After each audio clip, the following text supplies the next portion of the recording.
Tonight, I'll whisper you a secret. How Loki, god of mischief, spent a silent midnight shifting golden apples, simply because the torchlight didn't match the fruit.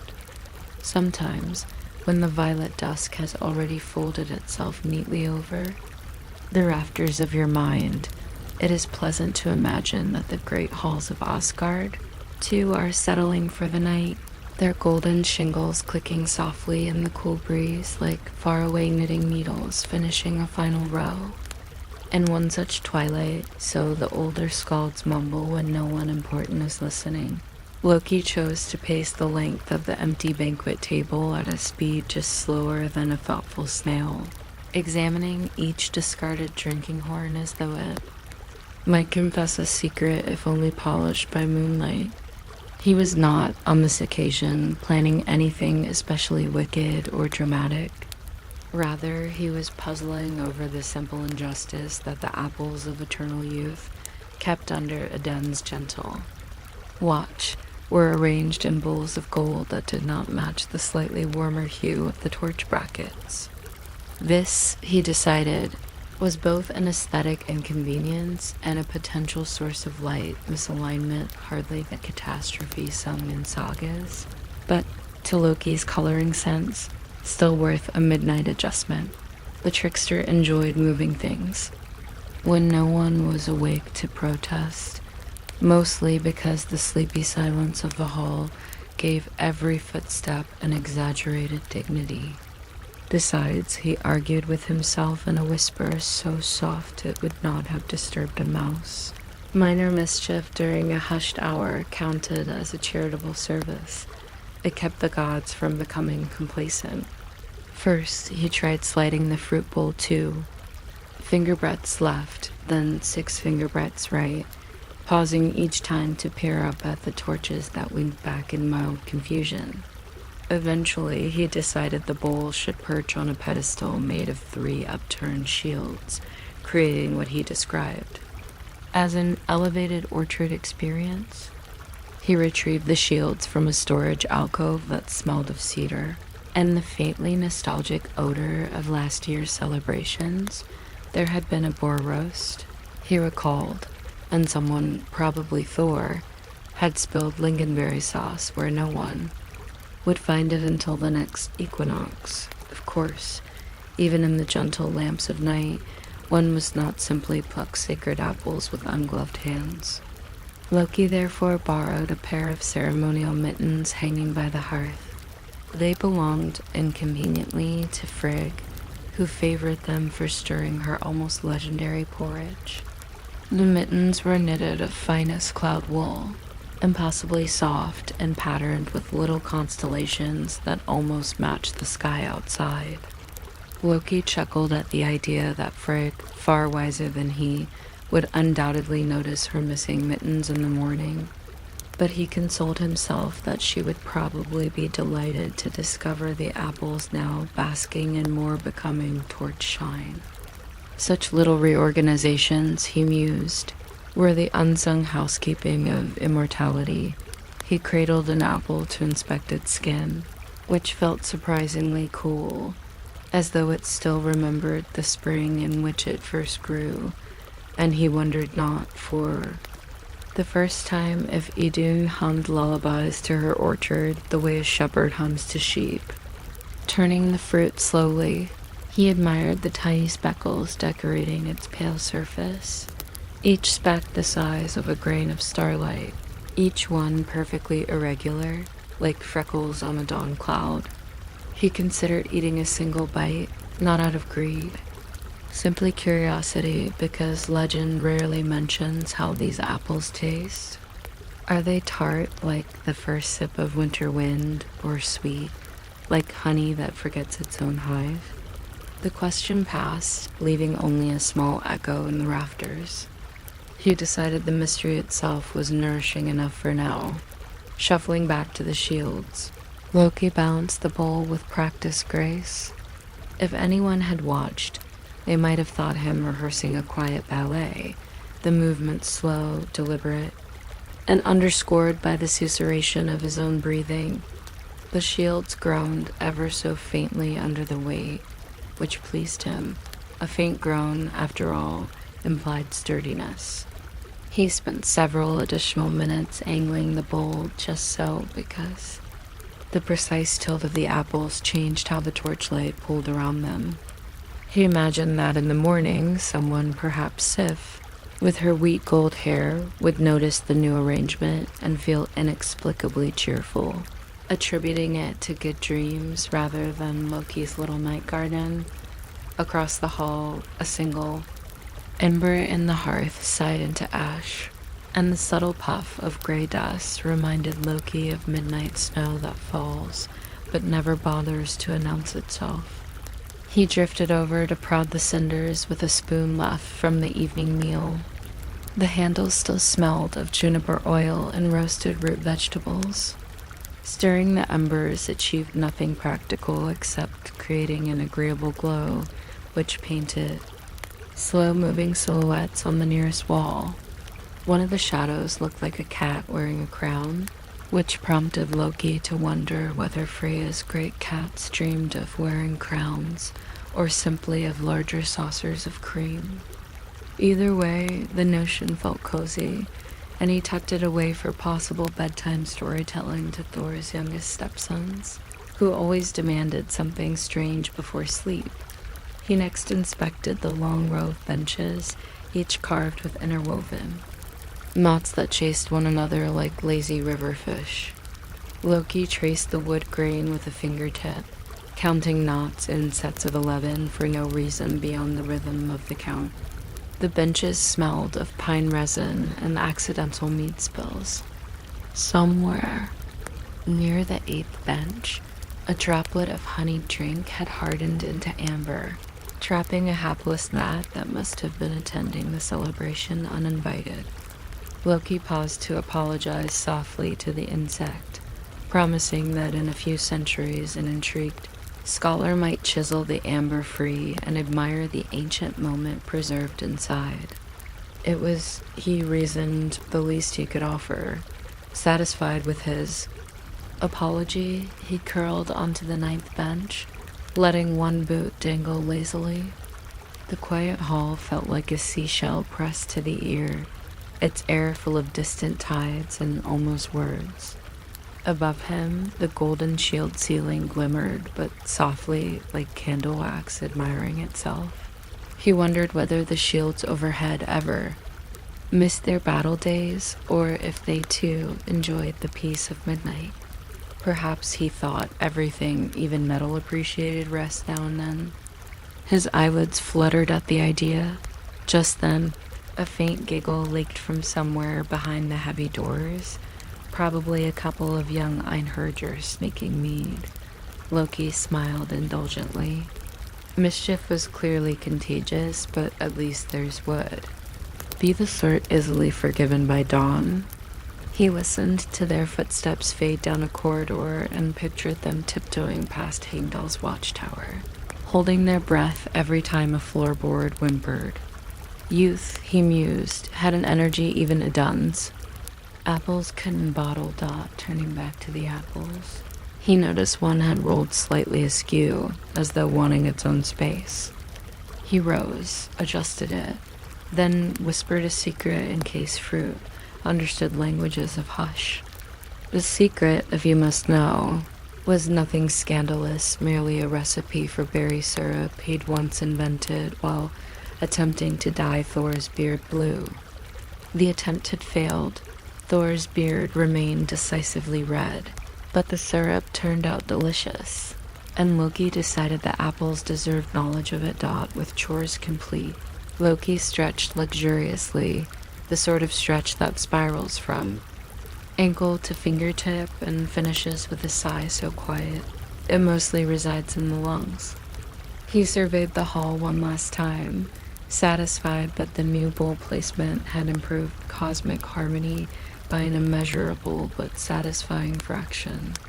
Tomorrow, when sunlight slanted through the clerestory windows, the apples would glow like dawn, captured in chalice gold, and perhaps Idun would smile.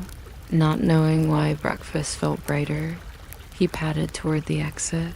extinguishing torches by pinching their tips between two fingers, a trick he'd learned from dwarves who hated smoke.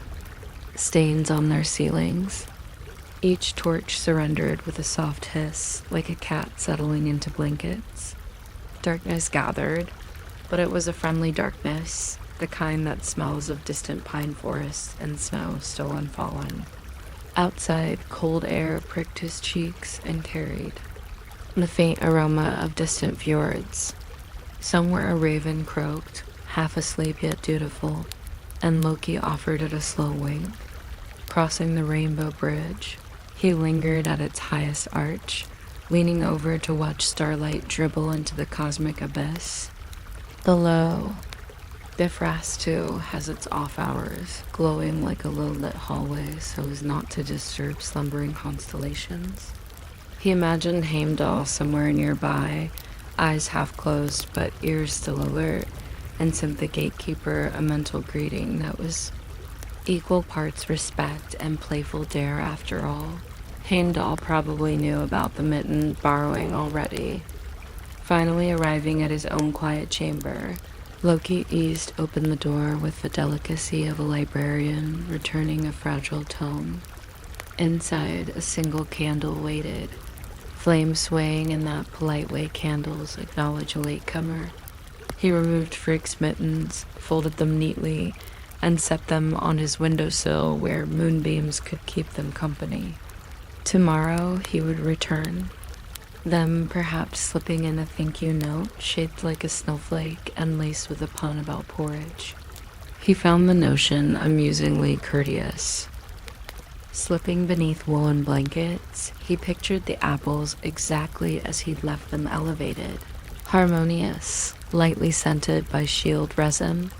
He imagined Dune discovering the arrangement and perhaps writing a small poem about interior fruit design. Such thoughts, absurdly gentle, drifted like snowflakes across the calm lake of his consciousness. He yawned a slow yawn, the kind that starts in the toes, passes through the ribs, and exits with a faint hum. The candle winked at him once, twice, then, as though understanding its cue, surrendered to darkness, leaving only the hush of starlight and the almost inaudible pulse of golden apples content in their new midnight throne.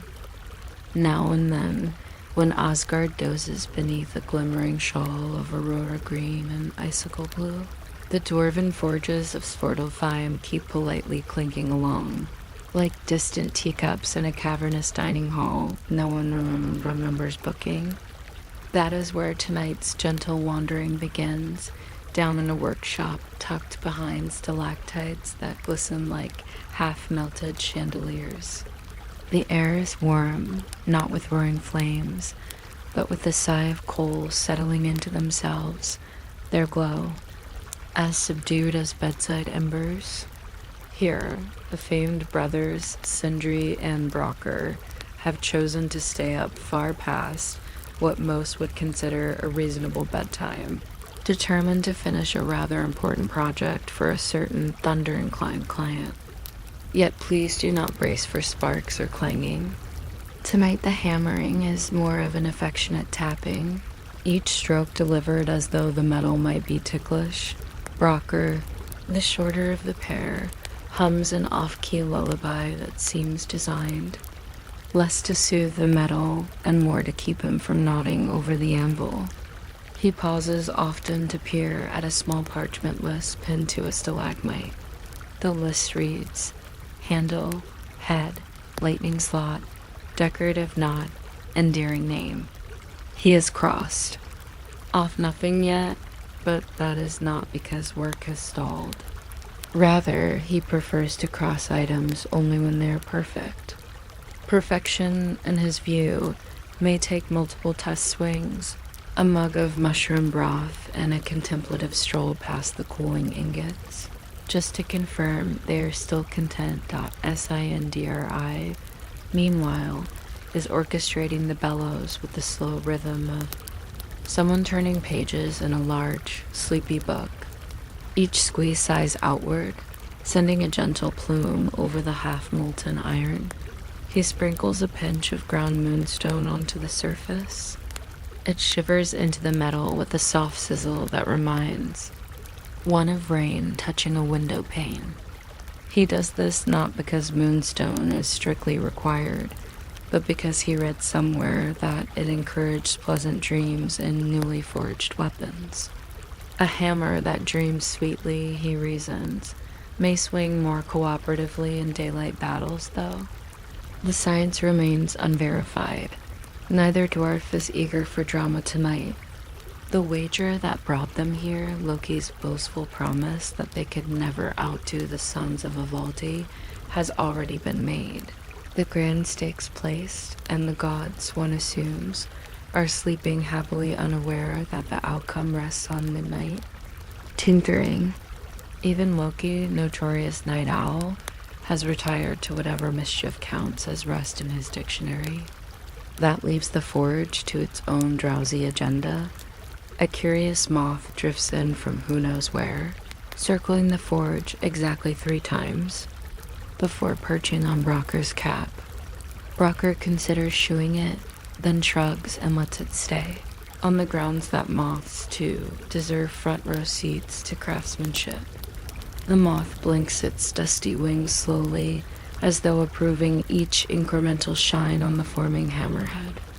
Sindri remarks, in a voice hardly louder than the flame, that moth approval is an underrated quality metric. Brocker agrees, but warns that moths can be fickle curators. They once abandoned the spear project midway, because the point looked too sharp for their taste. The brothers work almost telepathically, handing tools without needing to ask. In that way, longtime collaborators do when words would simply clutter. The air. Occasionally, a tiny bronze gear clatters onto the stone floor, rolling just far enough to be inconvenient.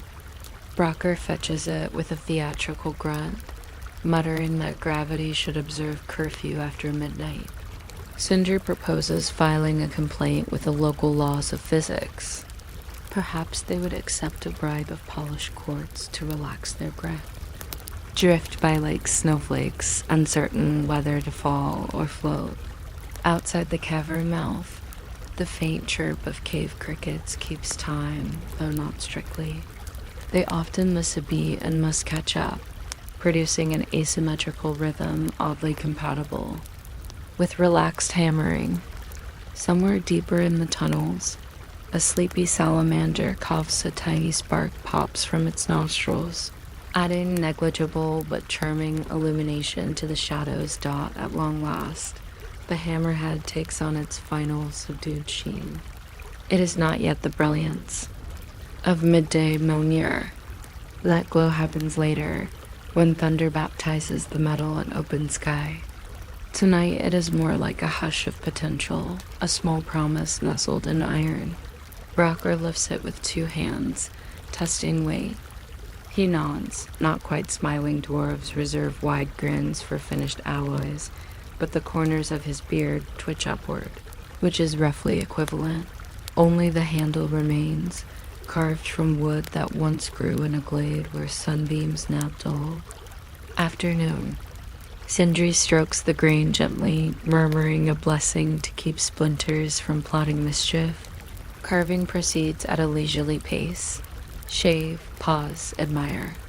Shave, pause, wonder whether the handle should feature the faint ripple of river current or the nested swirl of a snail shell. Brocker favors the swirl. Sindri leans toward the ripple. The moth abstains. They compromise with a design that looks suspiciously like both, overlapping so subtly that even a seasoned carpenter might need a magnifying glass and a very long afternoon to spot the dual motif. Fitting head to handle is less a ceremony than a lullaby's final chord. Brocker tops the metal sleeve into place with what might be the world's gentlest mallet.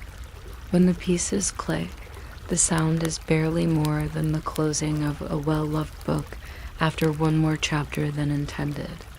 Sindri whispers the chosen name, already legendary, but only in the hush of that moment, and a faint blue spark skips across the hammer's surface.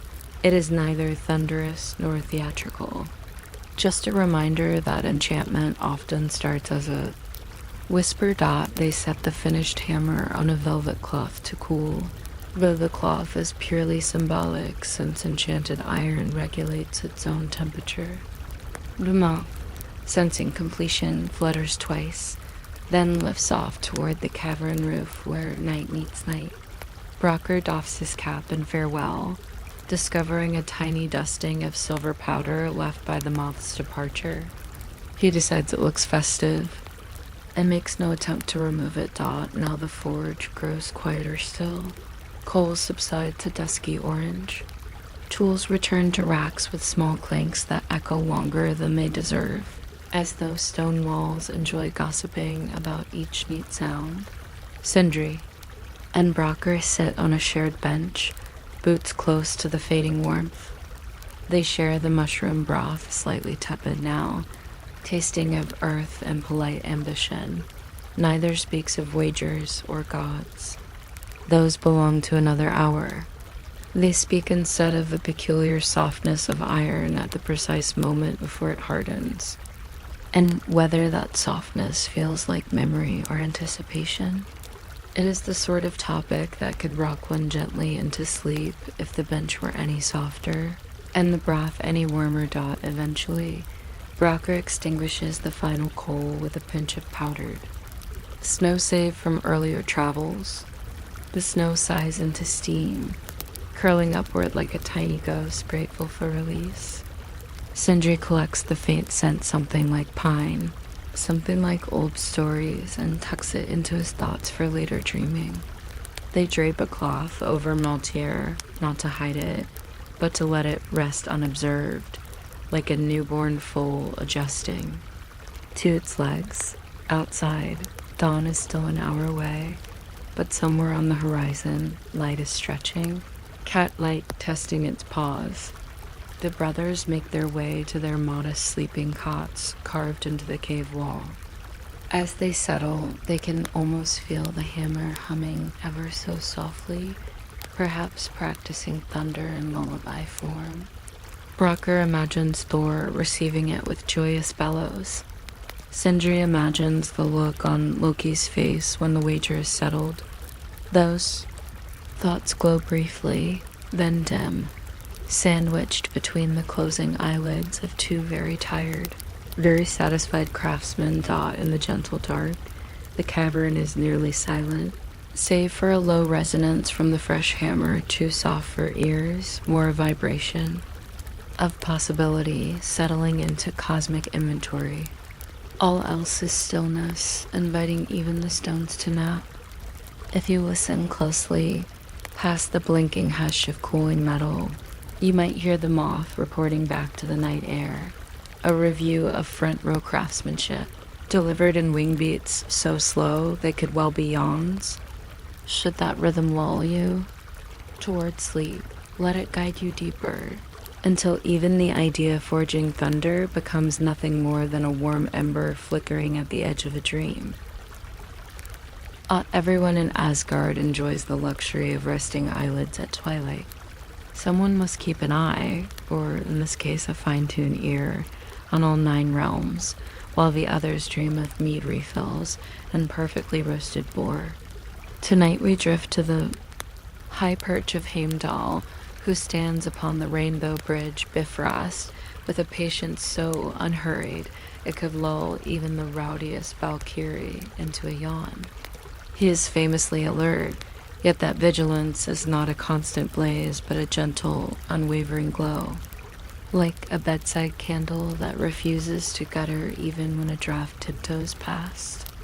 If you listen, or perhaps merely imagine listening, you might catch the soft swirl of colored light under his boots, each shoe of the bridge humming at its own sleepy frequency. Red murmurs a bass note, orange adds a slow pulse, yellow offers the faintest hum of warmth, and altogether they make a lullaby that never bothered to learn lyrics. Heimdall's hearing, they say, is sharp enough to catch the growing of grass, the knitting of wool, and the shifting of clouds into new shapes. What gets less press is how politely he chooses to let most of that pass unremarked, the way one might ignore the ticking of a clock so that dinner conversation stays comfortable. On this particular evening, he tilts his head just enough to acknowledge a squirrel racing up Yggdrasil's trunk, tiny claws scratching bark in miniature, drum rolls, then decides the sound is essentially harmless and files it under benign woodland rustling.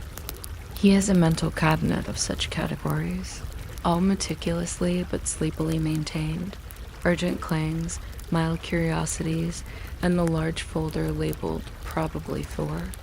Across the shimmering arch, stars arrange themselves into new constellations, then shuffle again as if embarrassed by their first attempt.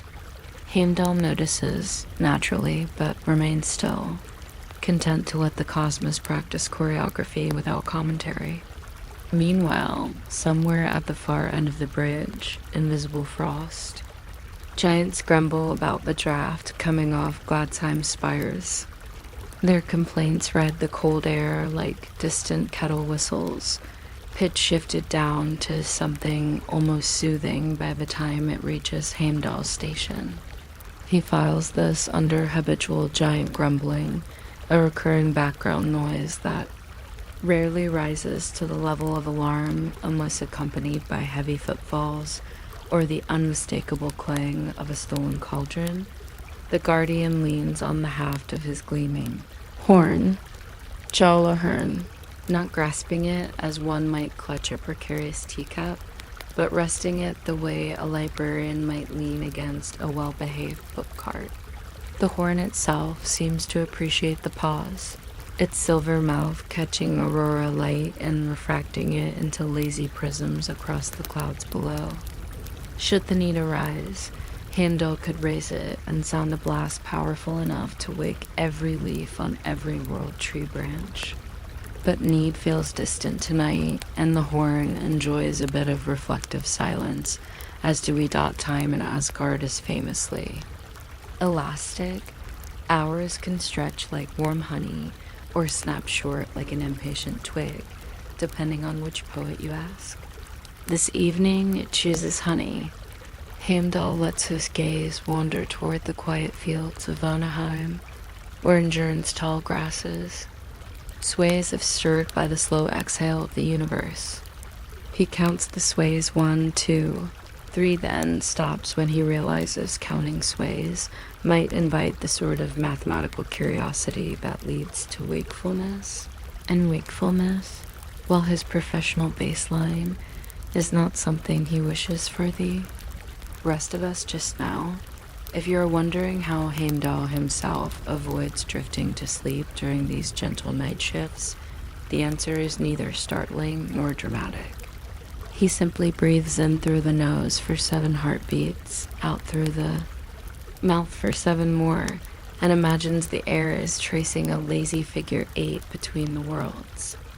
This exercise, oddly enough, keeps him at a serene plateau between drowsy and alert, neither nodding off nor jangling awake. Once, Loki tried to sabotage this calm by releasing a swarm of invisible giggles, quirky little spells that produce the sensation someone is about to tickle your ribs. Heimdall acknowledged each phantom giggle with the faintest twitch at the corner of his mouth, then let them float away like soap bubbles, utterly undisturbed. Loki reportedly sulked for the rest of the week. Below, the rainbow arc reflects in the still water of Midgard's northern seas. Fishermen who rise before dawn sometimes spot those muted reflections and guess, incorrectly but comfortingly, that they herald good weather. Heimdall hears the sailors' quiet prayers, small and hopeful, trailing up like thin smoke.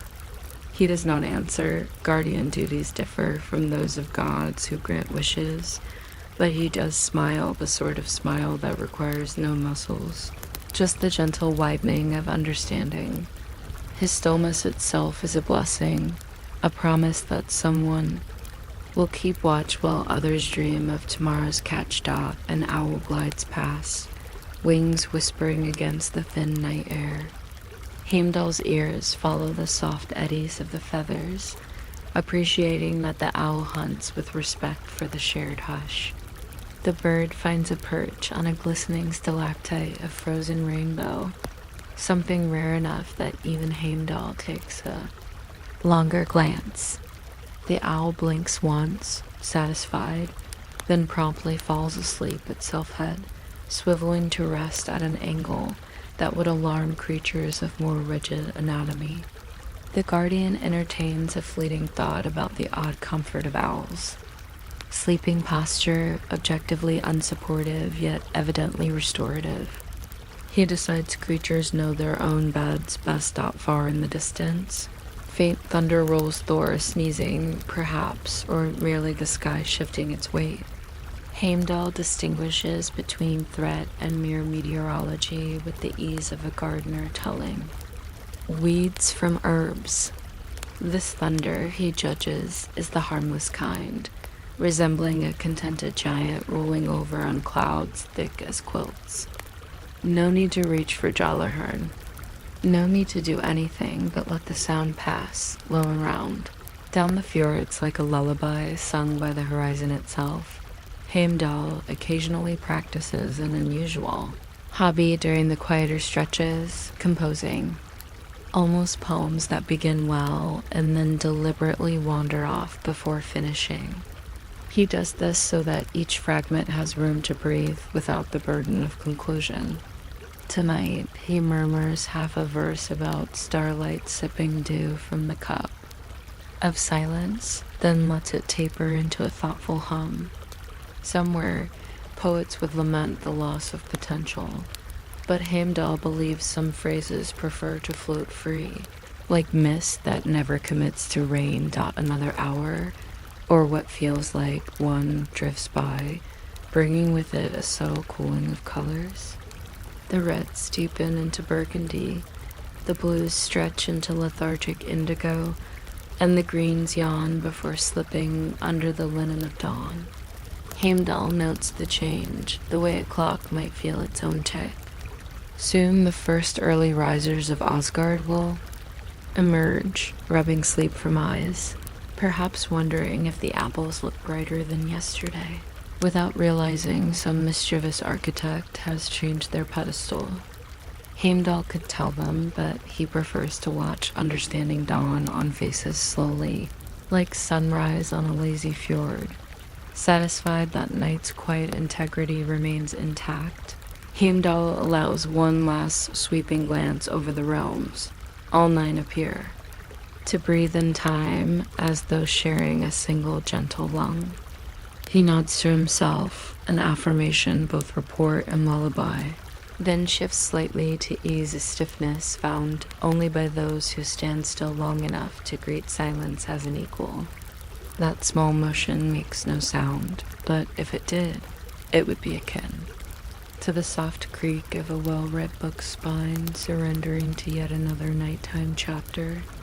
Somewhere behind him, the jealous edge of dawn sharpens, ready to apply color to snowcaps and mischief to sparrows. Heimdall stays until the first sunbeam brushes the bridge, then satisfied, pivots slowly, so as not to spill any of the quiet still pooled around him, and steps away to find a corner where even guardians can rest. The rainbow sighs behind him, closing its nightly vigil with the soft click of spectral lockets. And if you carried your own weariness up here to share the watch, let it slip now, just as he does, into the waiting light of a new day that promises vigilance will resume.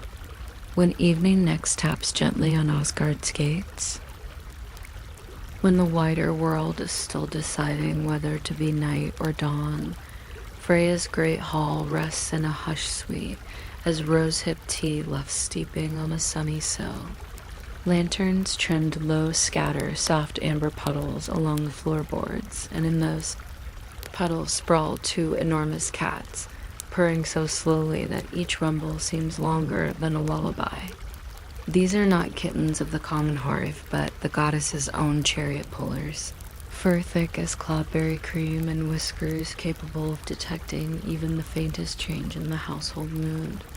At this curious half-hour, they are neither harnessed to gilded wheels nor stalking field mice.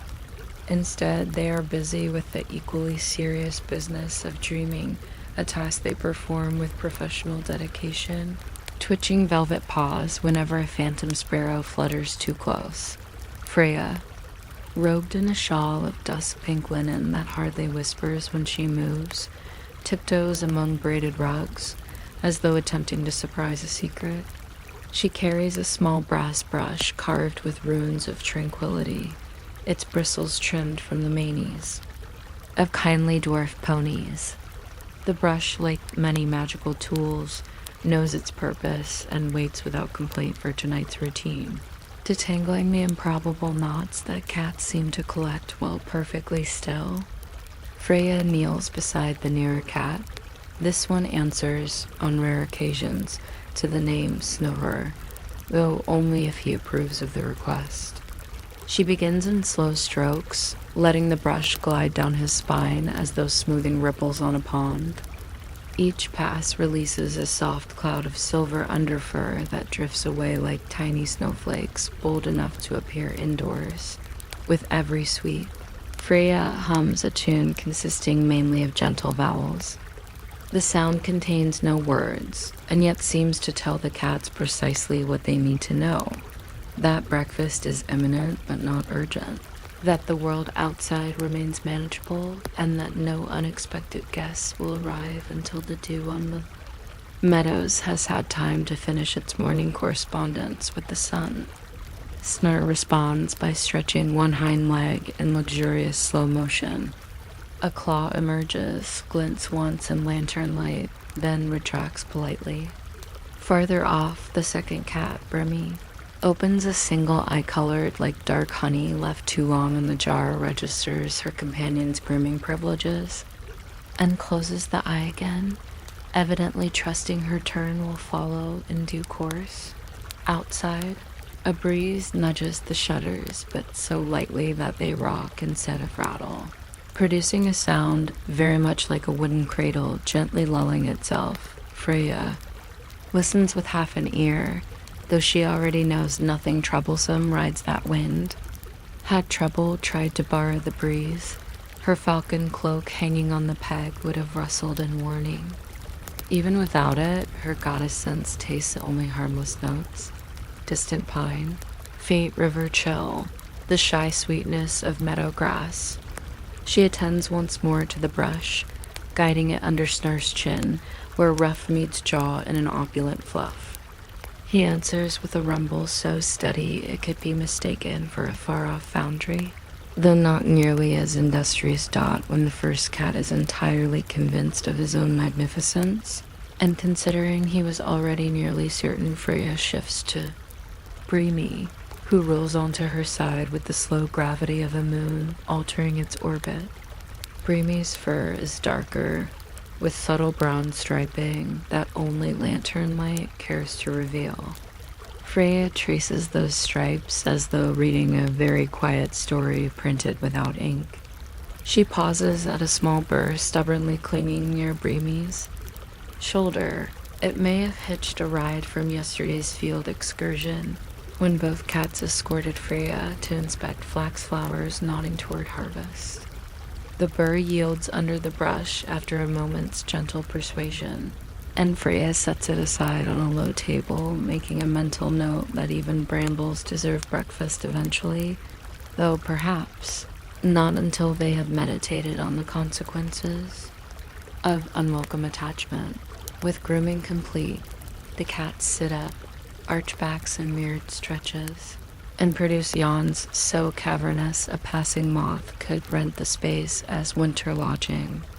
Freya rewards them each with a morsel of smoked salmon flown in from Nudgern's seaside estate, the fish infused with just enough salt to echo distant tides. Cats in Asgard are not obligated to perk gratitude, but these two do anyway, in soft, chords that ripple across the room like warm currents under pack ice. The lantern flames sway in agreement. Many assume the goddess's mourning next involves grand ceremonies or diplomatic intrigues, but Freya prefers a quieter agenda first, inspecting her jewel chest, not for vanity, but to ensure every gemstone still remembers the song of its origin. She opens the lid as one might open a music box, though this box sings only when prompted by memory rather than springs. Inside, amber beads glow with fossilized sunsets, and pearls sigh faintly, homesick for forgotten seas. Freya hums to them, the same vowel-laden lull that soothed the cats, and each jewel replies in its own silent but perceptible gleam. Nothing appears misplaced. Even Brisingamen, her famed necklace, rests content, its gold filigree lazily reflecting the room's dim light as if half dreaming itself. Satisfied, she closes the chest and pours herself a modest cup of chamomile and juniper tea. This concoction, known informally among the gods as pre-sun hush, steams gently, releasing a fragrance reminiscent of quiet forest mornings when mist hangs in little hesitant puffs among spruce branches. She takes a sip so small it barely qualifies as a taste. The warmth travels through her like a contemplative thought. Neither urgent nor trivial. At the far wall hangs a tapestry depicting fields of barley under midnight sun, woven with such skill that the stalks seem to sway if observed in peripheral vision. Freya regards it fondly, recalling the weaver and industrious elf who claimed the work helped her count sheep without losing track of time. That tapestry always reminds Freya that even gods find comfort in humble scenes. She steps closer to pat a corner fringe, smoothing an imaginary wrinkle with the same care she offered the cats. Behind her, they observe, eyes half-lidded, tails flicking a sleepy metromome.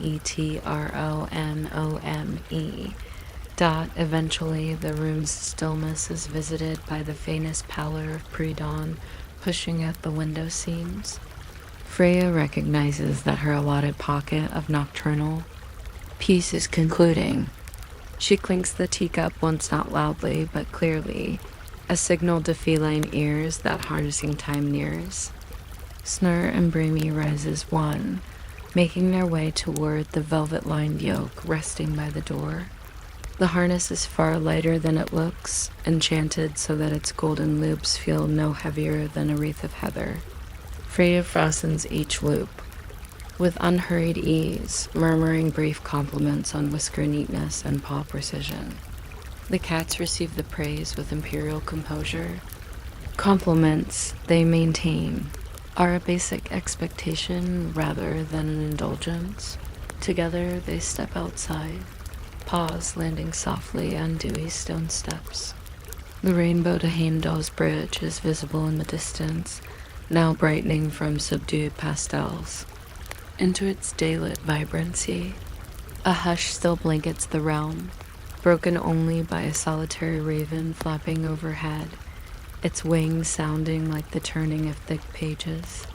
Freya inhales the crisp air, tasting the impending bloom of dawn.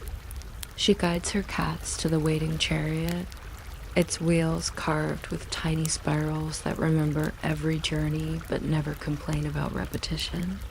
One by one, harness clasps click into place with the quiet satisfaction of a puzzle completed. Before mounting, Freya offers each cat a final scratch behind the ears, mindful that even deity's steeds appreciate tokens of affection. Snaggy flicks his tail in dignified acknowledgement. Brimy closes her eyes for 3 heartbeats longer than necessary, storing the touch like a coin in a secret purse. Freya takes the reins, though reins in this case are more suggestion than command, for the cats know the route without instruction. They start forward at a pace that could best be described as leisurely purpose, neither hurried nor idle, their footfalls matching the calm tempo of Freya's earlier grooming strokes dot as the chariot glides past quiet colonnades. The first genuine rays of sunrise unfurl across the sky, casting a gentle gold that almost matches the cat's eyes when they catch lantern light. Somewhere below, a rooster may contemplate crowing, but perhaps even it senses that a softer dawn cry is appropriate today. Freya allows herself a small smile, one corner of her mouth curving like a crescent moon before sleep. She leans slightly back, letting the breeze reorganize a few stray wisps of hair, and contemplates the simple grace of starting the day with care rather than commotion dot behind them. The hall settles into empty stillness.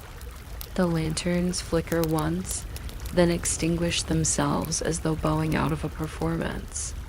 The jeweled chest continues to gleam in darkness, perfectly content. The tapestry fields sway at their own slow speed, and the stray underfur from earlier drifts in tiny spirals until it finds corners to occupy like unhurried snow. Dawn has taken the stage, but it does so politely, tiptoeing where the night's silence still lingers, and in that courteous transition lies a gentle promise that even gods honor. Everything worth doing can begin softly, carried on quiet pause, and accompanied by the faint, lingering rumble of satisfied purrs. It is a small and seldom mentioned truth that the golden apples of Idun do not glow all the time. They keep their brilliance on a steady, considerate dimmer, brightening only when they sense conversation or a hungry sigh. Late in the evening, after the laughter in Valhalla has thinned to a low murmur and Thor's mug clunks have finally surrendered to distance, Idun wanders her orchard with a lantern shaded in amber mica, its light barely stronger than a thoughtful candle. The lantern is unnecessary. Every apple emits a hush of its own, but she carries it out of habit, the way one might take a shawl, even on a mild night, simply because comfort can be ceremonial. Beneath soft moss, the earth exhales peat-sweet aromas. Each breath rises in thin, sleepy curls that drift until they remember gravity and sink again to nestle among moss fronds. Tonight she begins at the westernmost apple tree, a younger sapling that was once convinced it would never compete with the older trunks for lyrical praises. Idun pauses, places a palm against its bark, and whispers something akin to encouragement, though, if translated, sounds more like a recipe for patience thickened with twilight. The tree lets its leaves shiver once, as if shrugging off daylight, worries, then settles into a stillness almost indistinguishable from pride. Idun inspects the nearest fruit, lightly taps the peel to test its echo, and nods at the mellowed thunk, satisfied that it brings with precisely the vibration associated with another century of vitality. Drifting on, she hums a tune whose syllables never quite repeat themselves.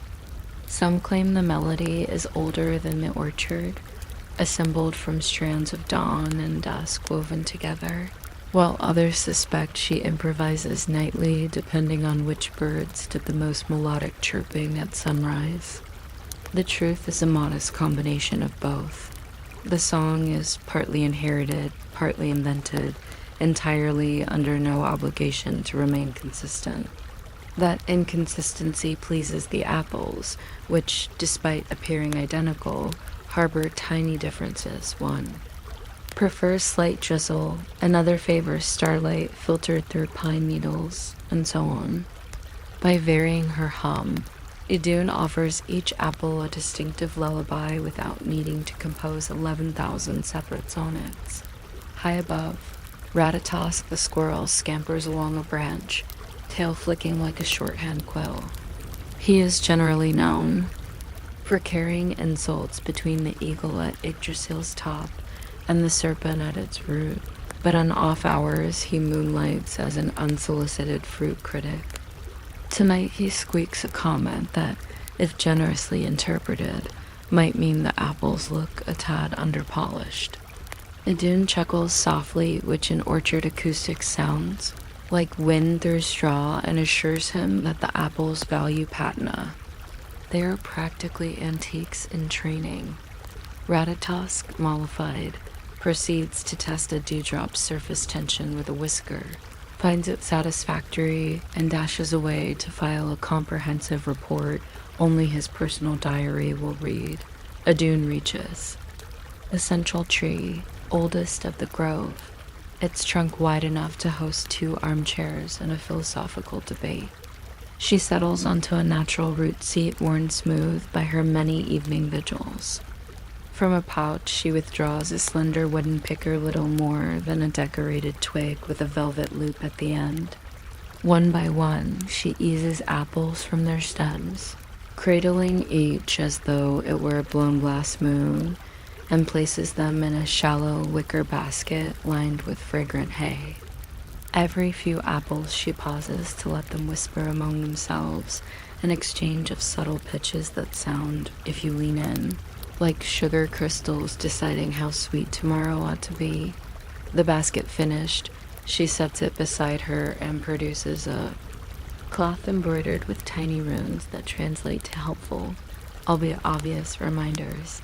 Keep them dry, keep them cool, keep them away from Loki until breakfast.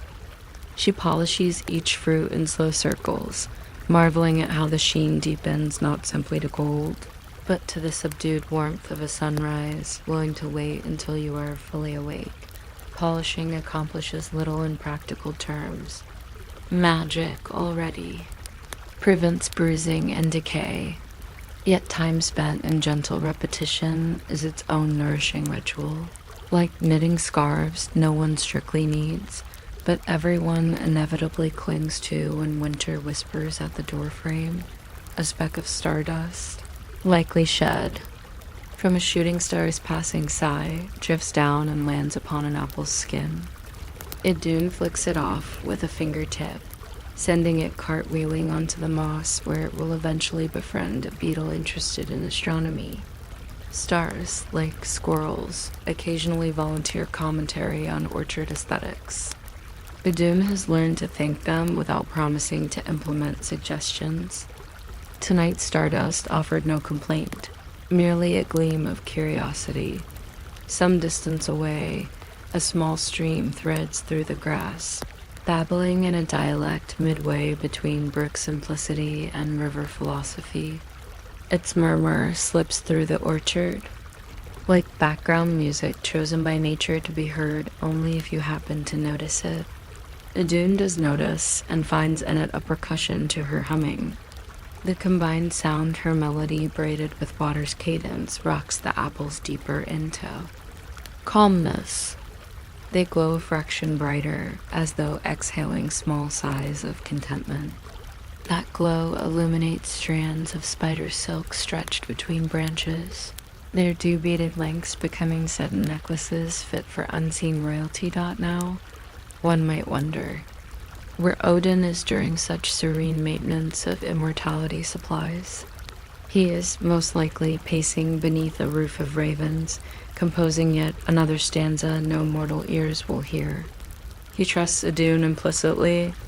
Even the All-Father respects that eternal. Life requires routine care more than grand pronouncements. Thor, for his part, is asleep snoring echoes through 4 chambers. The Thunderer tried once to stay up and help with picking, but his fingers, trained for hammer grip rather than delicacy, sent 3 apples bouncing carelessly across roots. The cats of Freya, who had slipped in for a curious midnight stroll, batted the runaway fruit like soft gold yarn until Idun rescued them. Since that evening, Thor contributes by leaving his appetite at the table come mealtime and keeping his distance during nightly harvests. A gentle breeze wafts through, bringing with it a fragrance reminiscent of cellar cool mead. Idun pauses, polishing to inhale, recognizing that dwarven brewers must be uncorking a new barrel somewhere in Nidavellir. Scents travel curiously across realms at night, guided more by storylines than wind currents. She wonders whether the brew will be ready in time for the next feast and decides to mention it casually, knowing any casual mention will inspire Thor to volunteer as enthusiastic taster. Ratatosk returns, scampering down the trunk with what he claims is urgent news. A single leaf on the 5th branch leftward is contemplating turning autumn red ahead. Of schedule. Idun thanks him, lightly touches the leaf in question, and reassures it that fashion statements in the orchard are admired but best coordinated. The leaf blushes if that is possible, and chooses to remain green a while longer, though perhaps with an extra shimmer of self-expression. With basket full, Idun rises, joints making the faintest creak expected from divinities, who nonetheless sit on roots. She adjusts her shawl and begins the slow walk back toward her cottage, lantern in one hand, basket in the other. The apples glow just bright enough to cast tangled shadows across the grass, elongated ovals that sway with her steps. In lazy choreography, above, constellations shuffle once more, settling into formations they will hold until dawn nudges them toward invisibility. She enters the cottage, tidy space lined with jars of herbal infusions and shelves of scrolls containing apple anecdotes. No one has had time to illustrate. Setting the basket on an oak table, she inspects each apple again, an echo of the orchard routine. But indoors the apples reveal new subtleties, faint swirling patterns like tiny galaxies locked inside golden spheres. She whispers promises of breakfast, then drapes a linen cloth over the basket as though tucking children into bed. The apples dim, choosing rest over radiance, and the room falls into a hush so complete even the kettle on the hearth lowers its simmer to a thoughtful murmur. Idun pours the last sip of her earlier tea into a small saucer and places it on the windowsill, a nightly gift for whichever sprite patrols moonbeams in this district.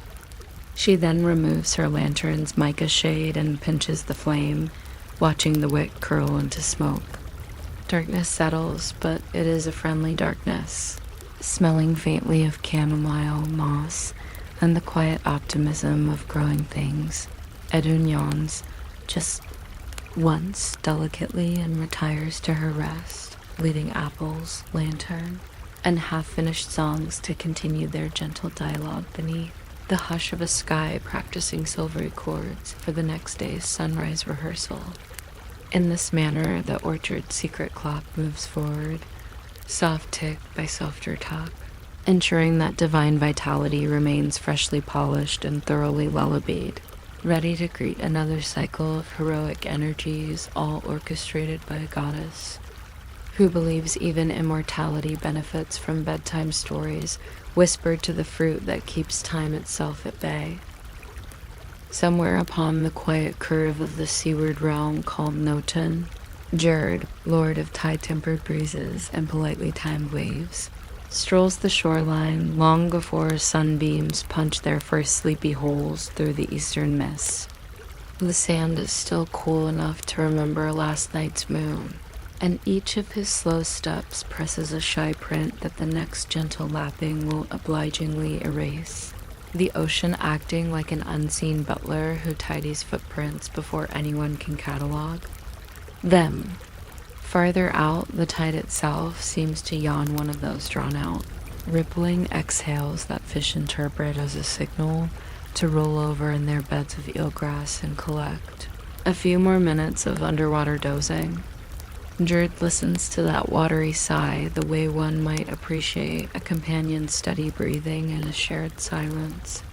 It is not conversation, but an understanding deeper than language. Sailors often speak of gales rattling rigging like impatient Tambourines. Tonight's breeze is nothing of the sort. Instead, it drifts languidly across the flats, smelling faintly of sea kelp and the delicate brine that clings to oyster shells after a contented nap in their half-open beds. The breeze carries with it a soundtrack of miniature clinks, small pebbles nudging one another as water recedes, shells tapping politely as though exchanging stories about the day's earlier gull gossip. Jerd's ears, attuned to both typhoon, crescendos, and these hush nocturnes, find equal pleasure in the ordinary hush, for here he commands nothing, only attends. Between each wave, there is a pocket of near silence so complete that even the barnacles seem to hold their collective breath and reverence for its near-perfect stillness. Dot in his left hand. Jerd carries a lantern fashioned from driftwood and tinted, glass no larger than his palm. Its flame is modest, merely a coin of warm light, yet under this pre-dawn dimness, it paints elongated reflections onto the damp sand, sketching lazy golden ribbons that shimmer before being swallowed again by encroaching ripples. One could argue that a sea god hardly needs a lantern to navigate his chosen stage, but Nerd enjoys the way the glow gathers small mysteries inside its radius, particularly how each spiral of a shell's interior becomes a brief cosmic tunnel, worth an extra moment's gaze. Besides, the lantern's handle creaks gently with every swing, and that soft creak makes a soothing counterpoint to the distant whoosh of tide, like a lullaby composed entirely of hinges and horizon. On the shoreline, long ropes of knotted seaweed often wash up, looking like unfinished necklaces abandoned by a forgetful mermaid. Jerd pauses at one such tangle, crouches gracefully, and teases apart a particularly intricate loop. As he works, he hums a tune scarcely louder than a bubble bursting. Each note seems to coax the seaweed into easier cooperation. When the loop comes free at last, he slings it over a nearby driftwood post, letting the strands dangle so that early gulls might admire the marine muckrame. If the breeze should dry it by afternoon, local fisher children will likely collect the rope, pretending it is treasure from some half-remembered saga before, inevitably using it to tug clunky wooden toy ships through puddles that briefly masquerade as fjords. Njord resumes his walk, careful to keep a leisurely cadence. The sandpipers around his ankles offer no startled chirps. They recognize the measured tempo of their guardian and adjust their own quick step accordingly, becoming a tiny percussion section trotting ahead, leaving rows of three-pronged prints that resemble accidental runic messages. Occasionally, one bird pauses, pokes its beak into a bubble of receding foam, and seems disappointed when no revelation flutters out. Jerd finds this mildly amusing. He once overheard Odin remark that mortal curiosity is the most persistent tide of all, but he does not share the joke aloud. Respecting the bird's earnest quest for whatever small wonders dwell at foam's edge, up ahead lies a wooden pier, more a suggestion of a pier, really, because it extends only 10 paces into the shallows before stopping as if it grew self-conscious halfway through construction. Each plank is seasoned by decades of salt spray and gentle neglect, which have imparted to the boards the soft silver sheen of weathered wisdom. Jerd steps onto the pier, and the wood greets him with a creak, no louder than a polite throat clear. He follows the slight sway of the structure until he reaches its truncated terminus, then sits with effortless fluidity, legs dangling above water so calm it could pass for liquid glass, if not for the faint ripples cataloging star reflections. From this modest vantage, Jerd surveys the distant horizon where sea and sky negotiate daily over which shade of blue belongs to whom. Negotiations are ongoing as ever, but tonight both parties appear agreeable enough, collaborating on a seamless gradient that darkens just enough at the edges to remind dreamers of untraveled distances. He reaches into a small pouch woven of sailcloth remnants and withdraws a fistful of ground barley. He scatters it sparingly across the surface, each grain landing like a tiny meteor. The fish below are still in their pajamas, so to speak, but they sense the gift and send lazy rings outward in sleepy delight. Jerd listens to the faint plip of grain meeting water, and decides it is precisely the sonic spice required for this subtle broth of dawn. Some distance inland, a cluster of low huts sits quiet beneath turf roofs. Those huts belong to mortal fisherfolk who, as Njord well knows, have tethered their hope to tomorrow's weather. They trust that favorable winds will nudge their nets where cod congregate in shy abundance. Jerd takes a slow breath, letting his awareness drift toward those sleeping households. He feels the gentle rise and fall of their slumber, the way dreams waver like lantern flames behind eyelids. As if aligning invisible dials, he turns the winds ever so slightly, just enough to ensure the nuts will drift into promising pockets of water after breakfast. It is not a grand miracle, merely a small courtesies that cost him nothing but grant those families an evening free of worry over empty barrels. He lets the adjustment settle into place like a final chess piece moved, without haste, then pulls his attention back to the pier where the barley grains have finished their brief journeys and dissolved into hush-dots seated still. Jerd watches as the sky begins its understated transformation. Blackish blues slip into gray lavenders, and subtle coral streaks test the hem of the clouds, asking permission to bloom. He taps a knuckle against the pier's support beam once, twice eliciting hollow thuds that travel down and vanish into water. Those thuds remind him of the old whale songs he sometimes hears in distant trenches, ponderous notes stretching across miles like long, slow paragraphs written for ears with remarkable patience. He wonders idly whether whales ever count the stars they pass beneath the waves, or if star counting is strictly a shorebird hobby. Either way, the idea pleases him enough that he stores it away to share later with Ran, the sea giantess who collects curiosities like glass floats and arranges them in tide-flavored conversation. Behind him, the lantern's flame flutters as a stray draft tests its resolve. The light wavers but does not falter, reflecting in Jerd's eyes like twin miniature suns rehearsing their debut. He lifts the lantern, cups the glass to protect it, and stands with the slow assurance of someone unbothered by the concept of time. Walking back along the pier, he notes the wood's slight groans, promising it an oiling later, tender ritual of seal fat and patience to keep splinters dreamy rather than prickly. Returning to the sand, Jerd spots a hermit crab valiantly, hauling a shell one size too spacious for its current ambitions. He crouches to observe. The crab, undeterred by divinity crowding its tiny horizon, persists in its shuffle, legs moving with comedic seriousness. Jerd extends a finger, using his nail to draw a shallow furrow, a miniature road smoothed just enough to ease the crab's task. The creature pauses, as crabs do when startled, then scuttles forward into the newly formed avenue, its journey. Now fractionally easier. Jerd watches until the shell nudges safely beneath a dune ledge. The assist costs him seconds. The delight pays lifelong dividends in the crab's ledger of mysterious blessings. Dawn at last pulls itself over the horizon like a knitted blanket unfurling across a still sleeping companion.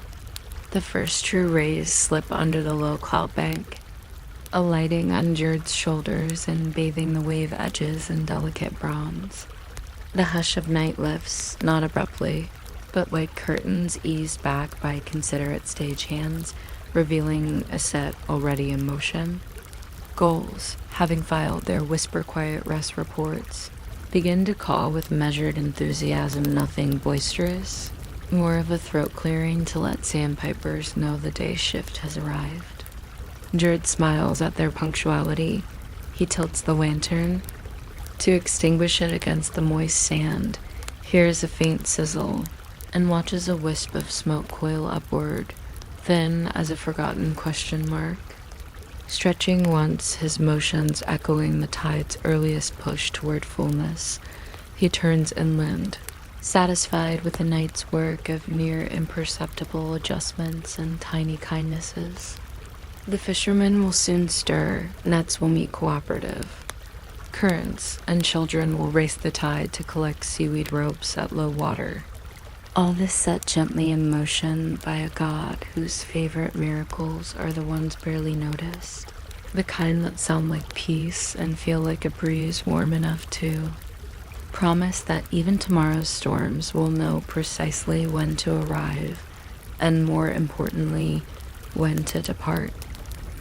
On certain cloud-pale evenings, when the sunset retires so quietly it scarcely stirs the feathers of Odin's ravens, Frigg settles into her high tower above the Aesir stronghold and prepares her loom for a session of discreet sky weaving.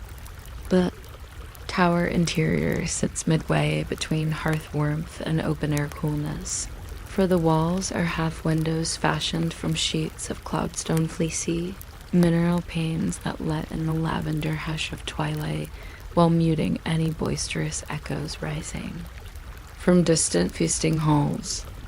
Her loom, carved from ash wood older than the oldest saga, stands taller than she does, yet somehow manages to appear meek, as though it understands that tonight's work is meant to coax sighs, not shape thunderbolts. Frigg begins by drawing out spindles of raw cloud thread, each filament harvested earlier by silent maidens who combed puffs of cirrus drifting low over Alfheim. The threads barely weigh more than a thought. They refuse to tangle, preferring to hover, coy as dust motes. She hums a tune that meanders like milk poured into Tino-clear notes, just rounded vowels that spiral softly around the tower rafters. At the first strains, the threads ripple with anticipation, the way gentle water shivers when a stone is about to kiss its surface yet hasn't. She slips the first line through the shuttle, pushes it forward with a touch patient enough to make. Time itself not in approval, and draws back the beater until the fabric accepts its new neighbor with a muffled sigh of agreement. Outside, the moon lingers below the horizon as though double-checking its entrance cue. A single star breaks script and shines prematurely, but Frigg forgives the enthusiasm. Her weaving tonight will include that solitary star in a place of honor. As her shuttle glides left to right, each pass leaves behind a faint glimmer, nothing startling, more like the glow of embers long after the fire has been politely dismissed. She sprinkles into the weave a handful of silver frost flecks harvested from Jotunheim ice fields, which melt into nothing at dawn but keep the cloth cool and crisp in memory of snow. Occasionally she pauses to tighten the tension, always gently, because threads, like stories, sag if left unchecked. During one such pause, a slender goose feather drifts through a window gap, twirling as though indecisive about its landing arrangement. It settles atop the warp, looking extremely sure of itself for an object so weightless. Frigg smiles at the feather's presumptuous comfort, then weaves it in rather than removing it, believing that any traveler would welcome a little softness stitched into destiny's blanket. Down below, two ravens circle lazily, cawing what could be compliments but might also be reminders about some half-forgotten errand Odin assigned them. Frigg acknowledges them with a nod that says both thank you and try not to over-criticize the color palette.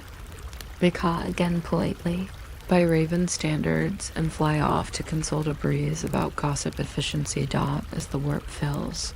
Patterns emerge not in bright motifs, but in very modest gradient spans of dusk purple that melt into early night indigo, punctuated by freckles of starlight thread.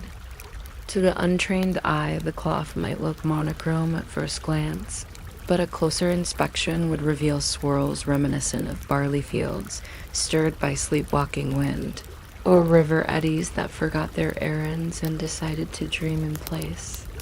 In one corner of the fabric, she slips a single strand of golden hair, a gift from Sif, who insists extra shiny fibers improve the loom's morale.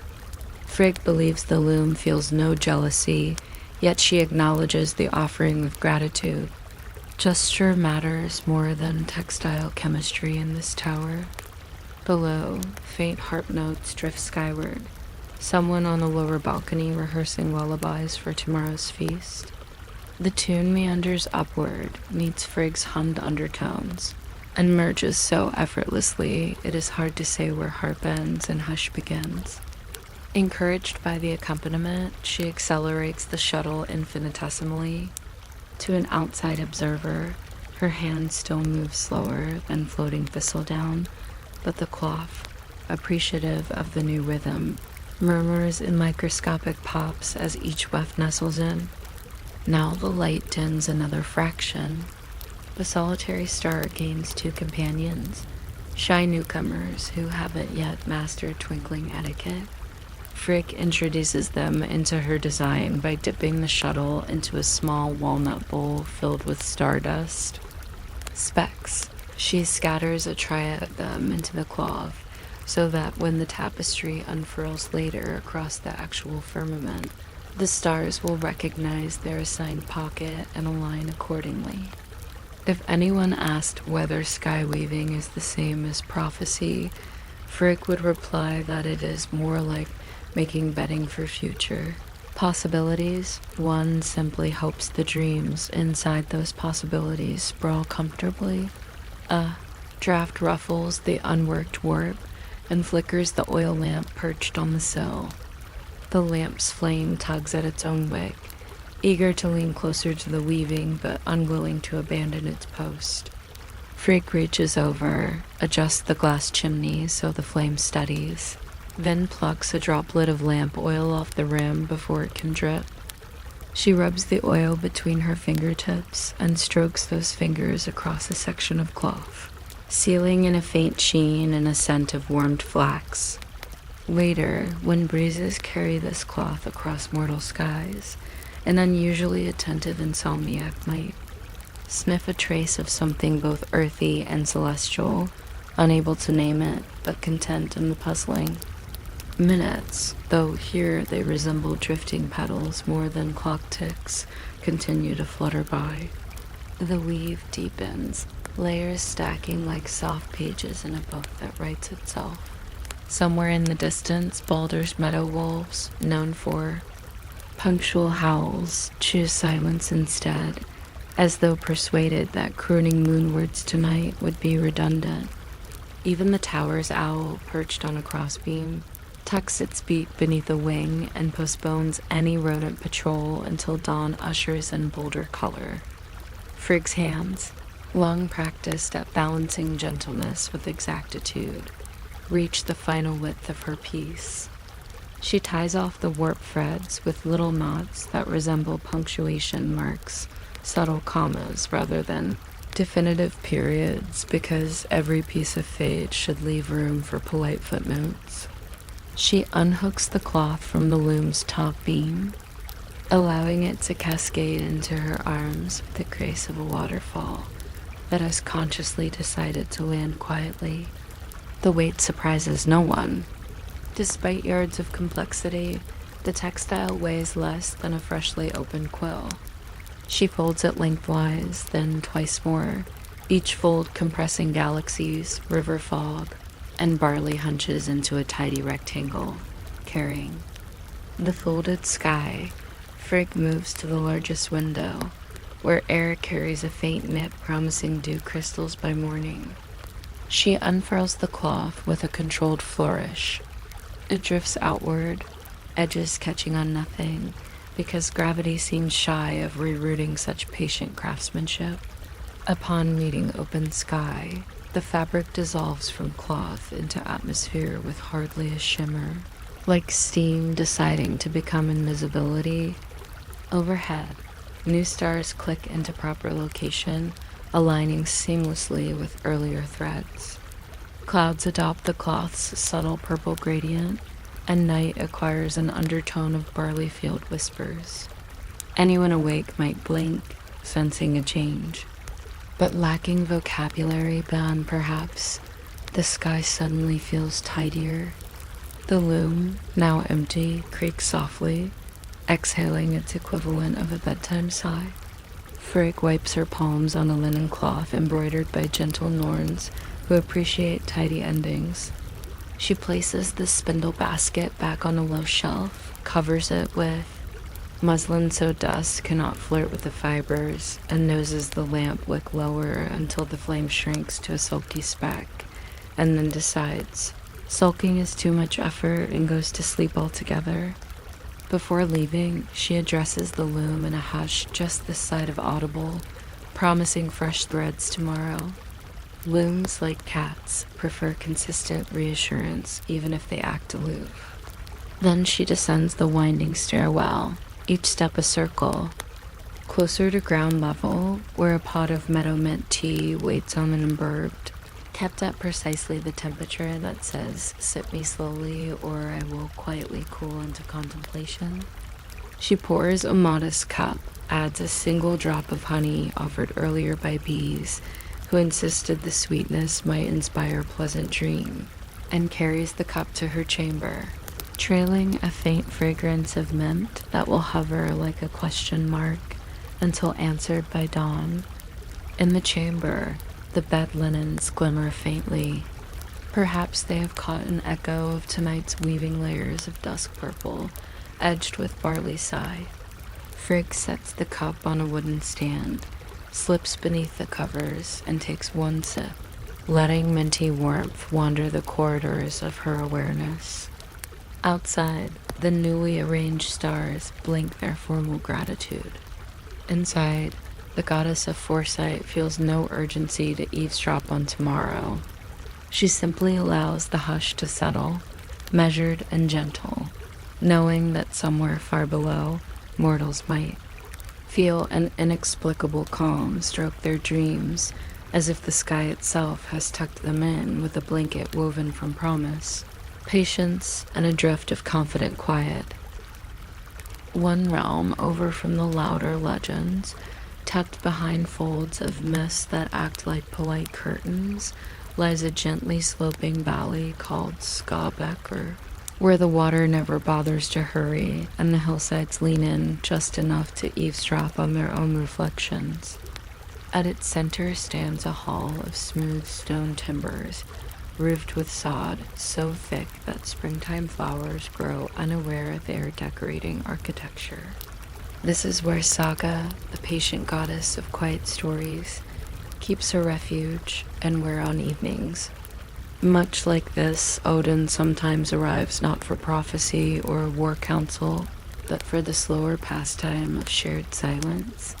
Tonight, the Allfather steps through the low doorway wearing travel dust faintly glittered with starlight, as though he has borrowed a pinch of night sky for cloak trim. His single eye, normally sharp as an eagle beneath midday sun, holds the soft focus of someone prepared to trade questions for listening. Saga greets him with a nod so small it could be classified as a shrug in certain dialects of moss. She finishes tying back her hair with a ribbon the color of first-picked sage leaves, then gestures toward a bench carved from driftwood, so old no carpenter recalls its tree of origin. The bench sits beside an indoor stream that glides through the hall like a contented thought, its surface mirroring low lamplight and thin gold ripples that never quite decide to break. Odin lowers himself onto the bench with the deliberateness of a raven, settling on a branch it respects. He unfastens a leather flask and sets it between them, never rushing past the subtle click of stopper lifting. Such sounds deserve recognition, for they serve as gentle fanfare to what follows. Saga retrieves 2 shallow cups fashioned from hollow birch knots, polished until they feel like river stones warmed beneath long noon suns. She ladles water from the stream into each cup, then adds a careful measure of mead from Odin's flask, letting the liquid swirl together muted. Spirals that look for a moment like miniature galaxies considering expansion. The final concoction smells faintly of honeyed grain and distant forest passages, a fragrance that invites both memory and forgetting in the same breath. Before sipping, Saga traces a finger along the rim of her cup, a ritual that some might read as blessing, others as tuning fork for silence. Odin mimics the gesture, and the 2 barely audible rubs merge into a tone only the stream can translate. Satisfied, they drink in unhurried mouthfuls, letting the warmth settle slowly behind their ribs.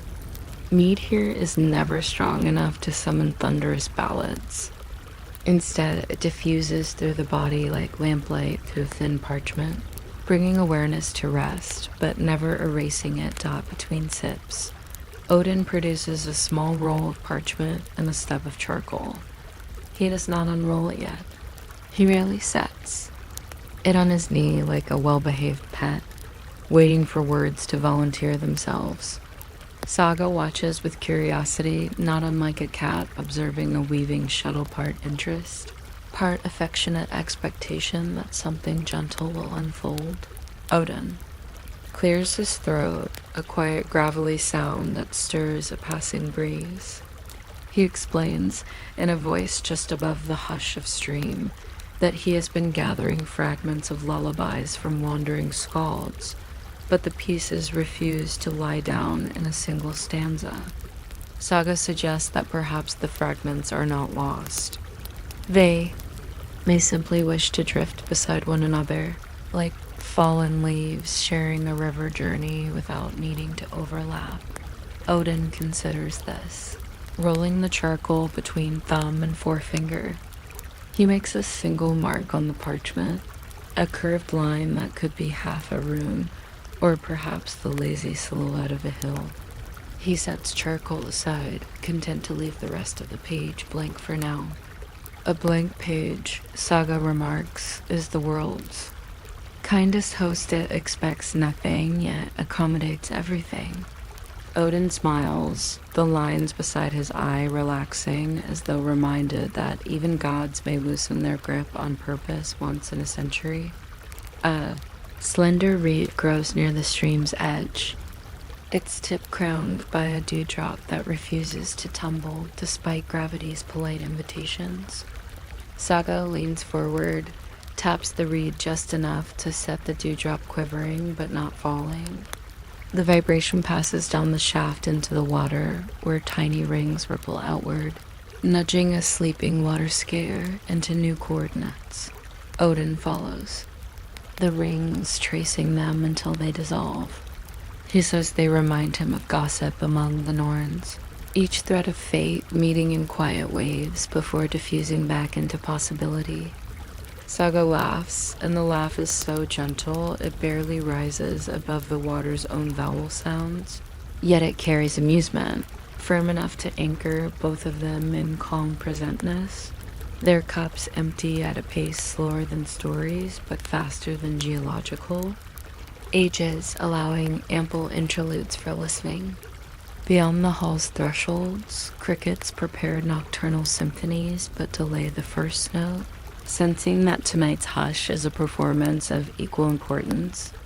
A solitary firefly drifts in through, an open skylight blinking uncertainly as if arriving ahead of schedule. Saga raises a hand, palm upward, offering landing platform. The firefly alights, its luminescence pulsing in faint echo of her slowed heartbeat. Odin observes and decides this tiny beacon deserves mention in the unfinished lullaby. He pens. A single dot at the parchment's upper corner. Documentation of light so small it could easily be mistaken for punctuation. Saga pours a second round, this one half water. Half mead, balanced until neither flavor dominates. She notes that balance itself is a kind of story, always rewriting, rarely finished. Odin hums agreement. He speaks of tides that forget their schedule when moons quarrel with winds, of ravens that bring news but sometimes choose silence when news seems too loud. Saga replies that silence too has flavors, one salted like sea mist, one sweet like clover, one shaped like the inside of a seashell where sound travels in lazy spirals until it finds a place to nap. Odin marks the parchment again, a lazy spiral this time, letting the charcoal twist without map. Their combined voices never rise above the stream's hushed monologue, yet words float between them in easy eddies. Occasionally they sip. Occasionally they simply hold the cups for warmth. The stream flows on, carrying faint glimmers of the firefly's light as reflections, each reflection shrinking, then swelling, reminding anyone watching that brightness is often a temporary guest, but a memorable one. Eventually, the mead measure dwindles. Saga sets her cup aside, folding her hands in her lap like soft linen. Odin rolls the parchment into a gentle scroll, tying it with a thread he plucks from the hem of his cloak. He tucks it into an inner pocket where wisdom waits for busier mornings. No new stanzas tonight, perhaps, but he believes the lullaby has already begun simply by refusing to hurry. Saga suggests that some songs improve by being lived rather than sung. Odin nods, knowing he will revisit the fragments with ears tuned. To tonight's hush dot he stands, stretching limbs that spent too many hours astride cloudback horses earlier. Saga rises as well, escorting him to the doorway. Before stepping into the outer mist, Odin offers her the lantern. She declines with a smile, explaining that Skavabekka's water glows enough for both of them. Odin respects this and leaves. The lantern on a shelf by the entrance, its flame shrinking as though shy to stay without him. He steps outside and the mist folds around his silhouette, gently closing like pages of a book satisfied with its bookmark. Inside again. Saga lifts both cups, rinses them in the stream, and sets them upside down on a smooth stone ledge, droplets forming tiny lenses that bend lamplight into miniature sunset bands. She hums one final note. There is no tune, only the suggestion of rest, and the stream incorporates it into its ongoing narrative with graceful lack of hurry. Soon she dims every lamp but one, whose wick she lowers until flame tip merges with shadow, leaving behind a faint warmth that lingers like unread poetry. At last she retreats to her own alcove room, where walls are woven of reed paper soaked in moon water, each panel translucent enough to welcome dream-shaped silhouettes. Her bed is a tree bark frame filled with down so light it registers even imaginary weight. As she slips beneath blankets dyed the color of half-closed violets, she feels the water beneath hall floorboards continue its journey, carrying away any leftover wakefulness. In the hush, Saga thinks of parchments awaiting Odin's quill, reeds awaiting new dewdrops, and lullabies awaiting no one and all content, simply to breathe. Then her thoughts taper like low fires banking the coal, and Skavabacker bathes in. Quiet so profound that even the mist, drifting outside, chooses to pause mid-air, honoring a hall where the loudest sound is comfort itself, settling deeper into night's embrace. Most maps of the realms prefer to end politely at the borders of Asgard's brighter meadows, but if one drifts a little farther down the hush of twilight roots, past shelves of tangled moss where even squirrels pause to reconsider acrobatics, a traveler will find the cavern mouth that leads to Mimir's well. The entrance is neither forbidding nor grand. In fact, it resembles an oversized keyhole someone misplaced against the base of Yggdrasil, as though the cosmic tree once wore. A locket eventually outgrew. Inside the keyhole, the air cools by slow degrees, like water deciding between steam and ice, but settling on calm lake dawn. Each breath tastes faintly of mineral patience, the kind that takes centuries to perfect a single trip.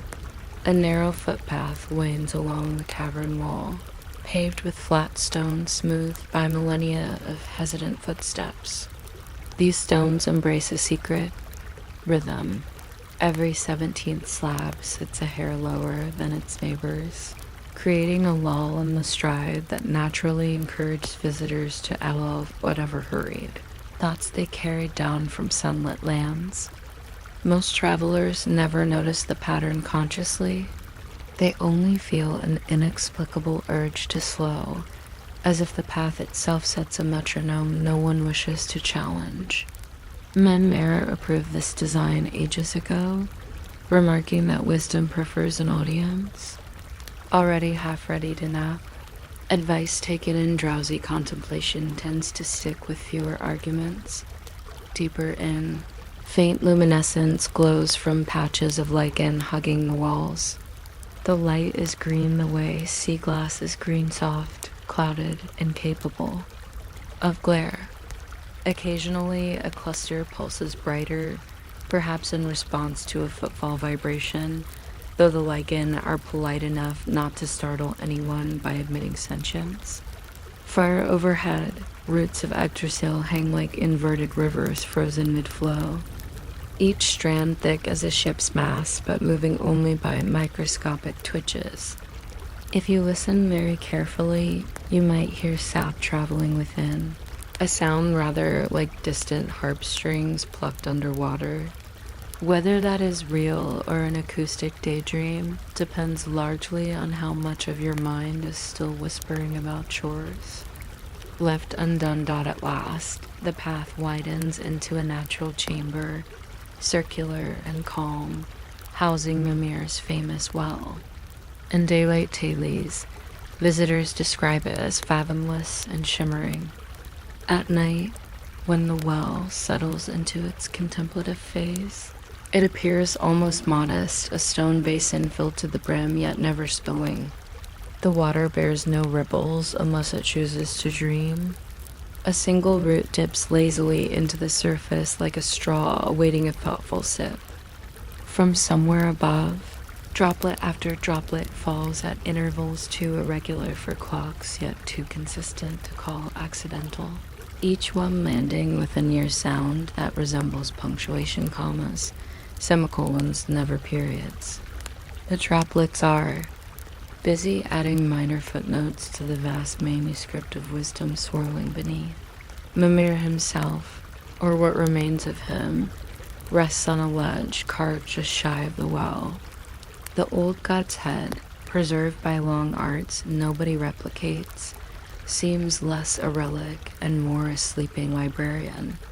His eyelids flutter on rare occasions, as though scanning invisible shelves, but tonight he appears content with closed lids. Odin's donated eye, nestled inside the water, glows faintly sapphire, a gentle beacon reminding any visitor that curiosity can be costly but also illuminating. The eye's glow never blinks, an eternal courtesy light so newcomers do not stub philosophical toes on unseen answers. Caretaking duties at this quiet hour belong to a pair of silent, root-keepers' figures robed in bark-brown fabric threaded with copper runes. They move about on soft-soled shoes that leave prints shaped like oak leaves, tiding scrolls that no one ever writes, yet always accrue. One keeper gently lifts his scroll near the water's edge, unrolls it halfway, nods as though agreeing with an argument, then re-rolls it even slower, trapping a sigh of damp air inside as a bookmark. The other rearranges tiny clay jars filled with pigments ground from different strata of earth. These pigments record transient truths by staining small stones, truths that fade by morning, leaving only a sense that something once felt understood. And then a raven, rarely Hugin or Munin, for they keep busier schedules, flutters down to sip from a shallow dish set out near the well.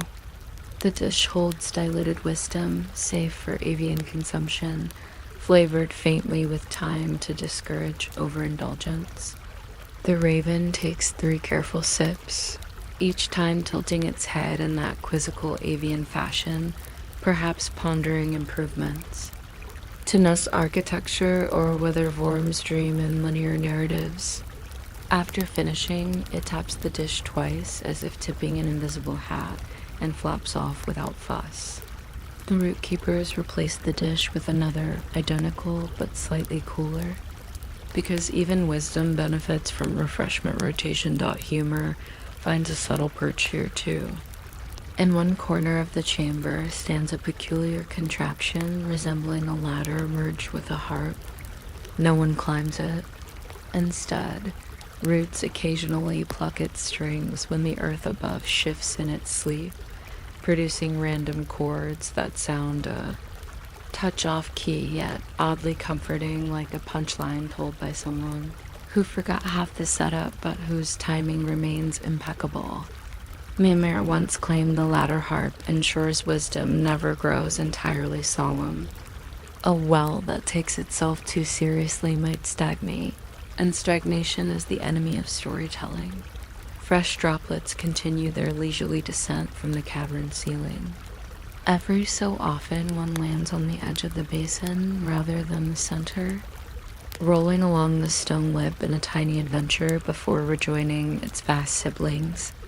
The root keepers track these wanderer droplets with amused attention, making unscribbled notes in the margins of their invisible journals. Perhaps they believe. Each detoured droplet carries a different flavor of insight, the sort gleaned from brief detours rather than direct dives. No one has proven them wrong, so the theory stands unchallenged, supported mainly by pleasant speculation. Meanwhile, the well's surface performs a slow-motion swirl, so slow it might actually be stillness performing an impersonation of movement. Within that swirl glimmer faint shapes, ideas with no outlines yet, drifting until some future mind plucks them partially formed. One could stare into the water for hours and see only the reflection of light and glow, or one could see blueprints for undiscovered sagas. The difference usually lies in whether the viewer expects certainty. Certainty, like bright lanterns, tends to drown subtler lights. Tonight's chamber favors those who arrive with pockets empty and palms open to unclaimed quiet. Eventually, the root keepers conclude their rounds. They pause beside Mimir, adjusting the fold of parchment covering his crown, perhaps to keep philosophical drafts from chilly currents. Then they withdraw to modest cots carved from interwoven root fibers. Each cot fitted with a pillow stuffed with down so short it feels like sleeping on a whisper rather than feathers. They settle without ceremony, pulling burnt brown blankets up to shoulders. Their breaths match the drip rhythm, a duet of inhale and water punctuation, until both fade into near unison hush.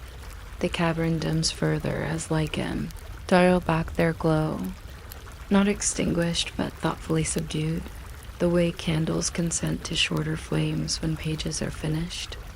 Mimir's head tilts a fraction deeper into rest, eyelids giving a final tremble that could signify approval of tonight's footnotes. Even Odin's submerged eye softens its glow to a milky shimmer, leaving the chamber bathed in light akin to distant constellations glimpsed through thin clouds. Outside the keyhole entrance, dawn has not yet sent scouts through the canopy, but a hush of lighter shade creeps along the forest floor, rehearsing where paws of daylight will eventually tread. A small stream nearby carries away the underground humidity, letting mist rise in lazy columns that disperse before reaching treetops. If a wanderer happened upon the entrance now, they might smell damp stone and faint thyme and feel an inexplicable urge to tread softly, as though someone had just closed a heavy tome and requested silence for the epilogue dot back within the chamber. The final droplet of this particular vigil detaches from ceiling root and descends, as unhurried as a thought, deciding to land. It hits the well's surface with a sound so small that only Mimir's well truly hears it. A circle expands, then another, each ring thinner than the last until water becomes glass again. Somewhere inside those rings, another footnote of wisdom stores itself for whoever may venture next. And in that settling hush, everything roots, stone, parchment, and the quiet guardian sleeping beside them aligns, with a promise as old as the first echo, that the night's gathered calm will linger just long enough for morning minds to SIP its hush and walk away slower, softer, and somehow slightly wiser without needing to know exactly why. A hush as thin and sweet as birch sap settles over the high rafters of Bragi's small music loft, a room tucked above the broader feasting hall where louder songs customarily rattle tankards and scatter crumbs. Downstairs, the long wooden benches are finally empty, their surfaces still scented with warm honey and faint juniper smoke. But here in the loft, the air belongs entirely to quiet things. The faint creak of a floorboard coaxed into honesty by temperature changes. The slow settling of ash in the single iron brazier, and the almost inaudible sigh of dust wandering lazy spirals beneath the low-slung beams. Bragi, god of poetry and delightfully unnecessary flourishes, sits on a woven reed mat near the center, cradling a slim harp that gleams like a crescent of subdued moonlight. The instrument is old enough to have forgotten its tree and young enough to remember every lullaby ever coaxed from its strings. It rests against Bragi's knee as obediently as a sleepy pet, one that neither purrs nor barks, but rather holds its breath in anticipation of the next gentle note.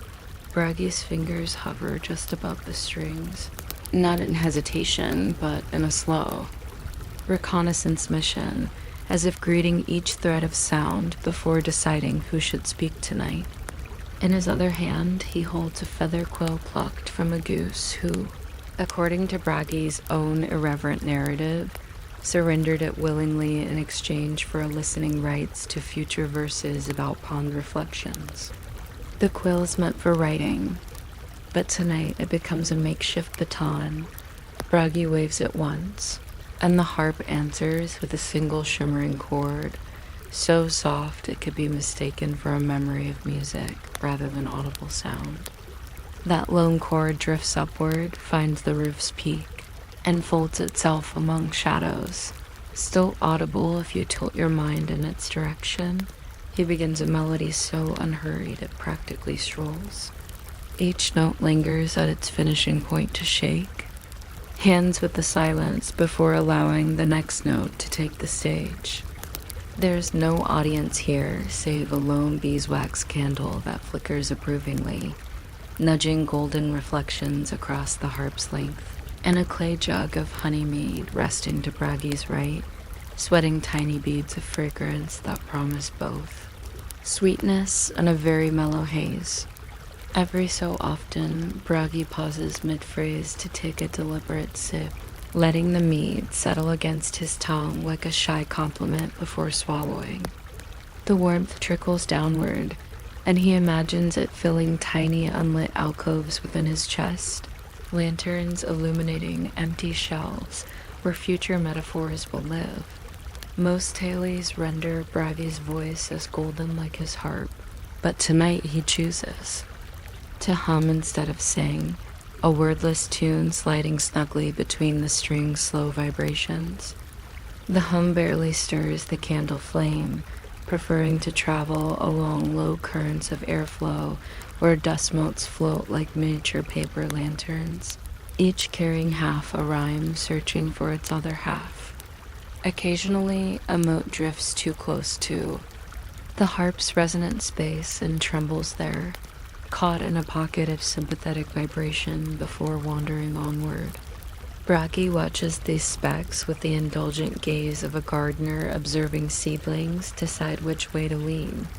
Behind him, a narrow window shows the faintest sliver of night sky, a window so small it offers but 3 stars at any given moment, an accidental editorial on stargazing that suggests abundance can be overwhelming. Tonight's trio blinks politely, occasionally trading places when a cloud's edge sweeps by like a soft towel tidying the scene. Bragi lifts his eyes to them once, tips his head in greeting, and lets a fresh chord bloom from the harp that feels shaped to those precise pinpoints of light. The stars, if they have opinions, keep them kindly to themselves, holding a steady, drowsy sparkle. Downstairs, a cask settles with a dull pop, the wooden staves relaxing as they cool. Bragi smiles, recognizing the sound as a satisfied exhalation rather than a complaint. The mead inside has finished its long conversation with yeast and now contemplates aging gracefully. He plucks a lower string, its tone rounder, reminiscent of warm bread crusts. Another sip seems in order.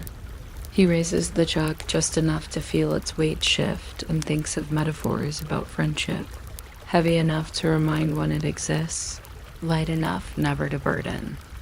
The mead answers with a muted glug, then stills again, as if confirming the sentiment. Sometimes in these late hours, a wandering Valkyrie passes the loft on patrol, but tonight the corridor beyond remains respectfully empty.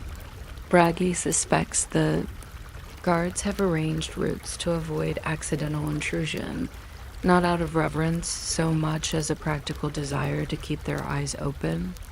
Lingering too long in his melodies has been known to persuade seasoned warriors into unplanned naps leaning against door frames. He could warn them that gentle ambush by sleep seems a wholesome hazard. He lets the thought slip away like steam through cracked timber and resumes his slow coaxing of notes until the air hangs, thick with invisible threads connecting each vibration. Scrap of parchment sits on the floorboards to his left, blank save for a single doodled spiral he must have inked earlier, perhaps intending to anchor more ambitious verses later. Tonight the spiral suffices a visual echo of the harp's circular sustain. He nudges the parchment with his toe, rotating it 90 degrees, as though giving the spiral a new orientation might improve its mood. Satisfied, he strums another chord, then lightly taps one string with the feather quill, producing a miniature ping that rings like a crystal droplet deciding against falling. Slow humor finds space in the hush. Bragi whispers an anecdote to himself about a misplaced rhyme he tossed into a stew by accident, only realizing the error when dinner guests reported tasting alliteration between the turnips. The memory elicits a chuckle soft as an exhaling kettle. He turns the quill on its side, drawing it across the strings to imitate the sound of wind petting tall grass, a little inside joke between him and whichever breeze might drift through the window later. The candle, nearly spent, bows its wick into a small pool of melted wax, sending up a final taller flame before shrinking to a contented nub. Shadows grow thicker in the corners, but near the harp light persists, nestling against polished wood grain like a cat against a warm kneecap. Bragi notes the change in illumination and shifts to the harp's higher register, letting delicate notes ring brighter, like flecks of frost anticipating sunrise. He listens to the sustained fade, tracking the exact moment the sound dissolves into background hush. That borderline between heard and unheard fascinates him endlessly. It is where possibilities queue politely for their moment but seldom complain. When dismissed stop mead nearly finished, harp strings warm beneath constant caress, Bragi closes his eyes. The next chord, almost hesitant, emerges more felt than heard. With lids lowered, he imagines notes as tiny skiffs drifting down a lazy river, each carrying a candle stub that won't go out. The river meanders through a valley shaped suspiciously, like the space behind his forehead, and somewhere along its bank sits a lone goose, presumably still negotiating royalties for the feather quell. Bragi's lips curve. Even internal landscapes enjoy returning characters' dot at last. He allows his hands to still, palms coming to rest atop the harp where they absorb residual vibrations like loved ones catching leftover warmth on a shared bench. Silence flows in, not abrupt but gradual, filling spaces between boards and hovering where sound once lived. He savors the silence, recognizing it not as absence, but as an entity with its own soft plumage. Settling across the loft in cozy layers, he sets the harp gently upon its stand-a-curved cradle, carved from elder wood that once grew beside a waterfall so modest it preferred anonymity. The strings sigh, relieved yet longing, then fall quiet. Bragi rises, joints creaking in minor commentary, and reaches for a linen cover draped across a nearby hook. He shrouds the harp, tucking fabric edges beneath its base like one might tuck a child into bed, and pats the crown lightly. Dream in tea of hush, he murmurs, words dissipating into the rafters where they hang like low clouds. He caps the mead jug, though so little remains it feels lighter than the empty mug beside it. Before leaving, Bragi wanders to the window, resting elbows on the sill polished by countless similar pauses. The 3 stars remain on duty, though. One now fades into early ghost light, hinting at dawn's advance. He thanks them, or perhaps the sky, for their attendance, then pulls the shutter inward, reducing the loft to candle smell, mead residue, and the memory of song. He descends the ladder steers barefoot, each rung cool against solace warmed by kneeling. By the time he reaches the hall below, the lingering odor of roasted barley lingers with faint ash, but no echo of earlier revelry stirs. He threads between benches, nudging a stray plate sideways with his foot, so nothing startles morning cleaners. As he nears the outer door, a draft lifts the hem of his robe. The breeze feels as though it recently listened through floorboards and wishes to applaud. He bows his head, acknowledging the compliment without vanity, and steps into passageways. Hushed as closed books. Elsewhere, roosters may be ticking like small alarm clocks, and sunbeams might already rehearse angles for dramatic entrance, but Bragi is in no rush to greet them. He crosses a courtyard toward his chamber, each footfall soft on dew-damp grass. Behind him, in the high loft, the harp rests under linen, candle embers cool, and notes now unseen.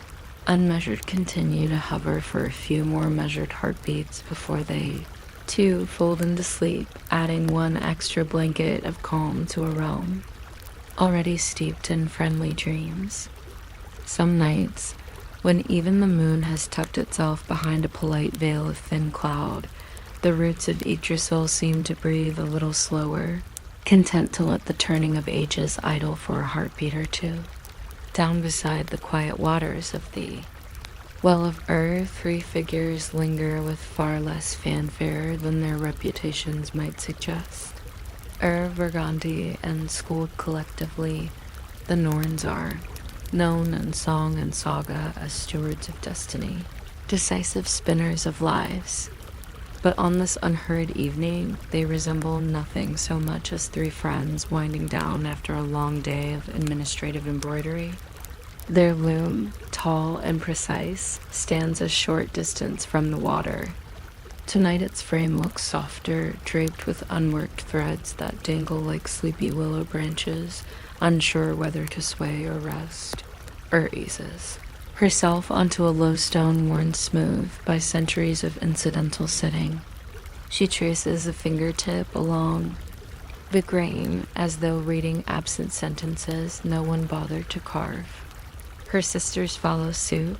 Vergandi settles cross-legged on moss that cushions her knees with fragrant humility, while schooled youngest in years yet ancient in awareness leans against the trunk of a root thick enough to require its own postal district. The three exchange glances that travelers sometimes mistake for prophecy but are, at this moment, merely silent affirmations that it is time for tea. From a basket fashioned of plaited reeds, retrieves a small kettle made of bronze so dark it absorbs starlight rather than reflecting it. No fire crackles here. Instead, she places the kettle in a shallow depression in the ground, then murmurs a coaxing syllable older than iron. A mild glow answers, looming beneath the pot like a timid campfire invented by glowworms. Water, dipped earlier from the well, warms gradually, releasing small curls of steam that wander upward until the night swallows them as if sampling their flavor. Vergandi sprinkles into the water a pinch of dried chamomile mixed with slivers of spruce-tip. The herbs dance briefly on the surface before succumbing to the swirl, their aromas escaping like tiny sighs that haven't decided whether to tell jokes or secrets.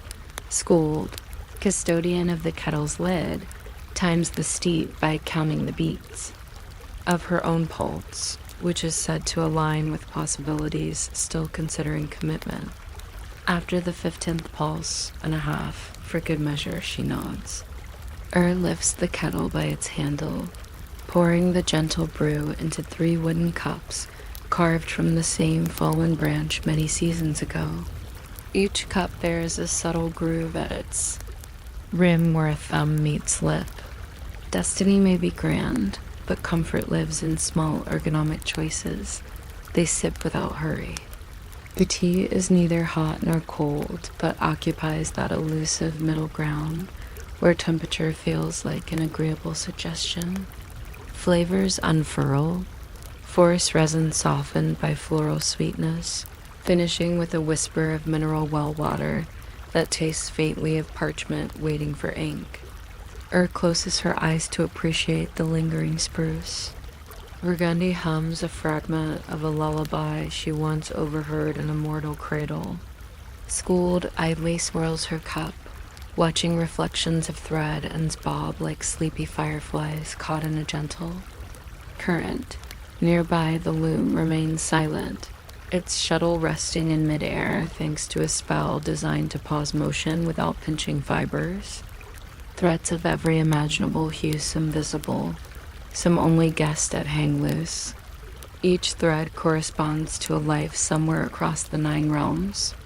In daylight hours, they move briskly under nimble Norn fingers, lengthening or fraying as events dictate. Tonight, however, no new twists are added. Even fate benefits from a maintenance window, a quiet hour when existing knots can settle and freeze. May consider that unraveling another day is perfectly acceptable. A small toad inhabiting a puddle near the well offers a tentative croak, testing acoustics. The sound echoes once and softens against the earth, apparently satisfied with its own reverb. Schooled raises an eyebrow, her way of applauding amphibian solos, and taps the side of her cup in a soft answering rhythm. The toad, encouraged, croaks again, but shorter, as if acknowledging applause with a bow. Remarks that it takes a wise creature to know when an encore is unnecessary. Vergandi giggles, the sound lighter than moth wings brushing lantern glass, and agrees that brevity is artistry's secret ally, a lesson bards often learn only after the audience has drifted toward the mead barrel steam slowly abandons their cups, replaced by faint ripples of cooler air settling in. Skuld sets her drink aside and reaches for a spindle dangling from a peg hammered into the root behind her. The spindle's empty, its whorl carved in the likeness of a spiral staircase leading nowhere. She spins it once, absent-mindedly, letting the wood hum a low note. Watches the rotation and muses that empty spindles are honest. They admit there is always room for new thread, just as unspoken moments leave space for dreams. Burgundy counters that full spindles possess their own honesty. They confess completion without apology. The debate never escalates. Both truths are invited to sit cross-legged beside them, content to share T.Star's overhead reposition, though so slowly one might blame eyelid heaviness for noticing. A faint child of a constellation, seldom named, flickers thrice then brightens, perhaps auditioning for inclusion in tomorrow's navigation charts. Burgundy tilts her head, measuring the flicker's cadence against distant mortal heartbeats she alone can hear. Somewhere she notes aloud, a shepherd is teaching a lamb the art of walking in deliberate zigzags, an unnecessary but charming exercise. Skuld wonders if the shepherd knows that zigzags eventually sum to something resembling a straight line, or adds that straight lines, left unattended long enough, often discover they have been circles all along.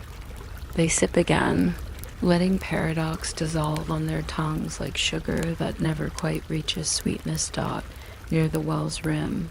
A thin root tendril dips tentatively into the water, then retracts, carrying a single droplet that clings stubbornly before succumbing to gravity and joining the moss below. That droplet, the Norns understand, contains a secret so small it refuses to be written. Its entire message is a shrug and a smile, perhaps destined for a dreamer who needs exactly that. Skuld watches it land, appreciates the tiny dark spot left behind, and decides some futures come pre-whispered. Their volume never changes because whispers travel best at pillow distance. A soft wind wanders through the cavern mouth, weaving between roots with the aimless grace of someone looking for a thought they left behind. It flutters loose threads on the loom, eliciting a faint rustle like pages turning themselves. Reaches out and pats the nearest thread, murmuring that even unworked fibers deserve lullabies. The loom settles, threads calming as though soothed by a hand on a restless shoulder. The wind, goal accomplished, drifts onward to somewhere it can practice being a breeze without audience. Their cups now nearly empty, tea cooling to a comfortable farewell temperature. The Norns contemplate whether to resume leaving before sunrise, or stretch this pause a fraction longer. Burgundy votes silently by leaning back against a root, closing her eyes halfway in a gesture that resembles a slow-motion blink. Skuld imitates her, adding a discreet yawn that ripples across the surface of the well before vanishing into deeper quiet. Traces a small circle around the base of her cup once, twice then sets it down, acknowledging that destinies, like tea leaves, steep better after a period of settling dot in the hush that follows. Their collective breathing becomes the room's gentle metronome, each inhalation drawing in stories yet unspooled, each exhalation releasing spent tales into the mild night. No grand revelation announces itself, but a soft certainty lingers. Tomorrow's fates will arrive fresher because tonight was allowed to be uneventful. The loom, the spindle, the well, even the modest toad acquiesce to this tranquil logic, agreeing that monotony, when wrapped in kindness, can be as restorative as any heroic quest dot eventually. A barely perceptible blush appears in the east morning's distant rehearsal, stretching pale fingers along the horizon. Skuld is first to notice. Not because she looks for it, but because possibilities stir when Dawn rehearses, waking her to their wrestle. She rises, careful not to disturb moss pillows, and gives the loom a gentle shove that awakens it suspended. Shuttle, it swings once, settling into readiness. Burgundy stands, rolling shoulders with the soft creak of branches forgiving a playful wind. Follows, collecting the cups, rinsing them in well water whose chill now tastes faintly of blueberry, and unvoiced rhymes dot no word passes about returning to work. They know the loom expects them, just as each fledgling star expects a name. Each mortal footstep expects purchase on soil. Yet they do not hurry. Threads adjust themselves to waiting. Kind, polite hostess that she is, holds the door until all three are ready. Only then do the Norns step toward their beam of responsibilities, threads poised, fingers nimble, heart still echoing with the tea's chamomile calm. The toad watches them depart, offers one final croak of approval, then tucks its head beneath, a damp leaf for an after-party nap. In the momentary stillness, the well mirrors a ripple-less sky, and Yggdrasil's roots resume their slow sap percussion soft knocks that promise continuity rather than climax. And beneath that gentle assurance, the space they leave behind fills with a pause so delicate it might well be the softest fabric ever woven. Designed for listeners who drift toward sleep grateful that, for one entire night, destiny itself remembered the value of a deep, unhurried breath.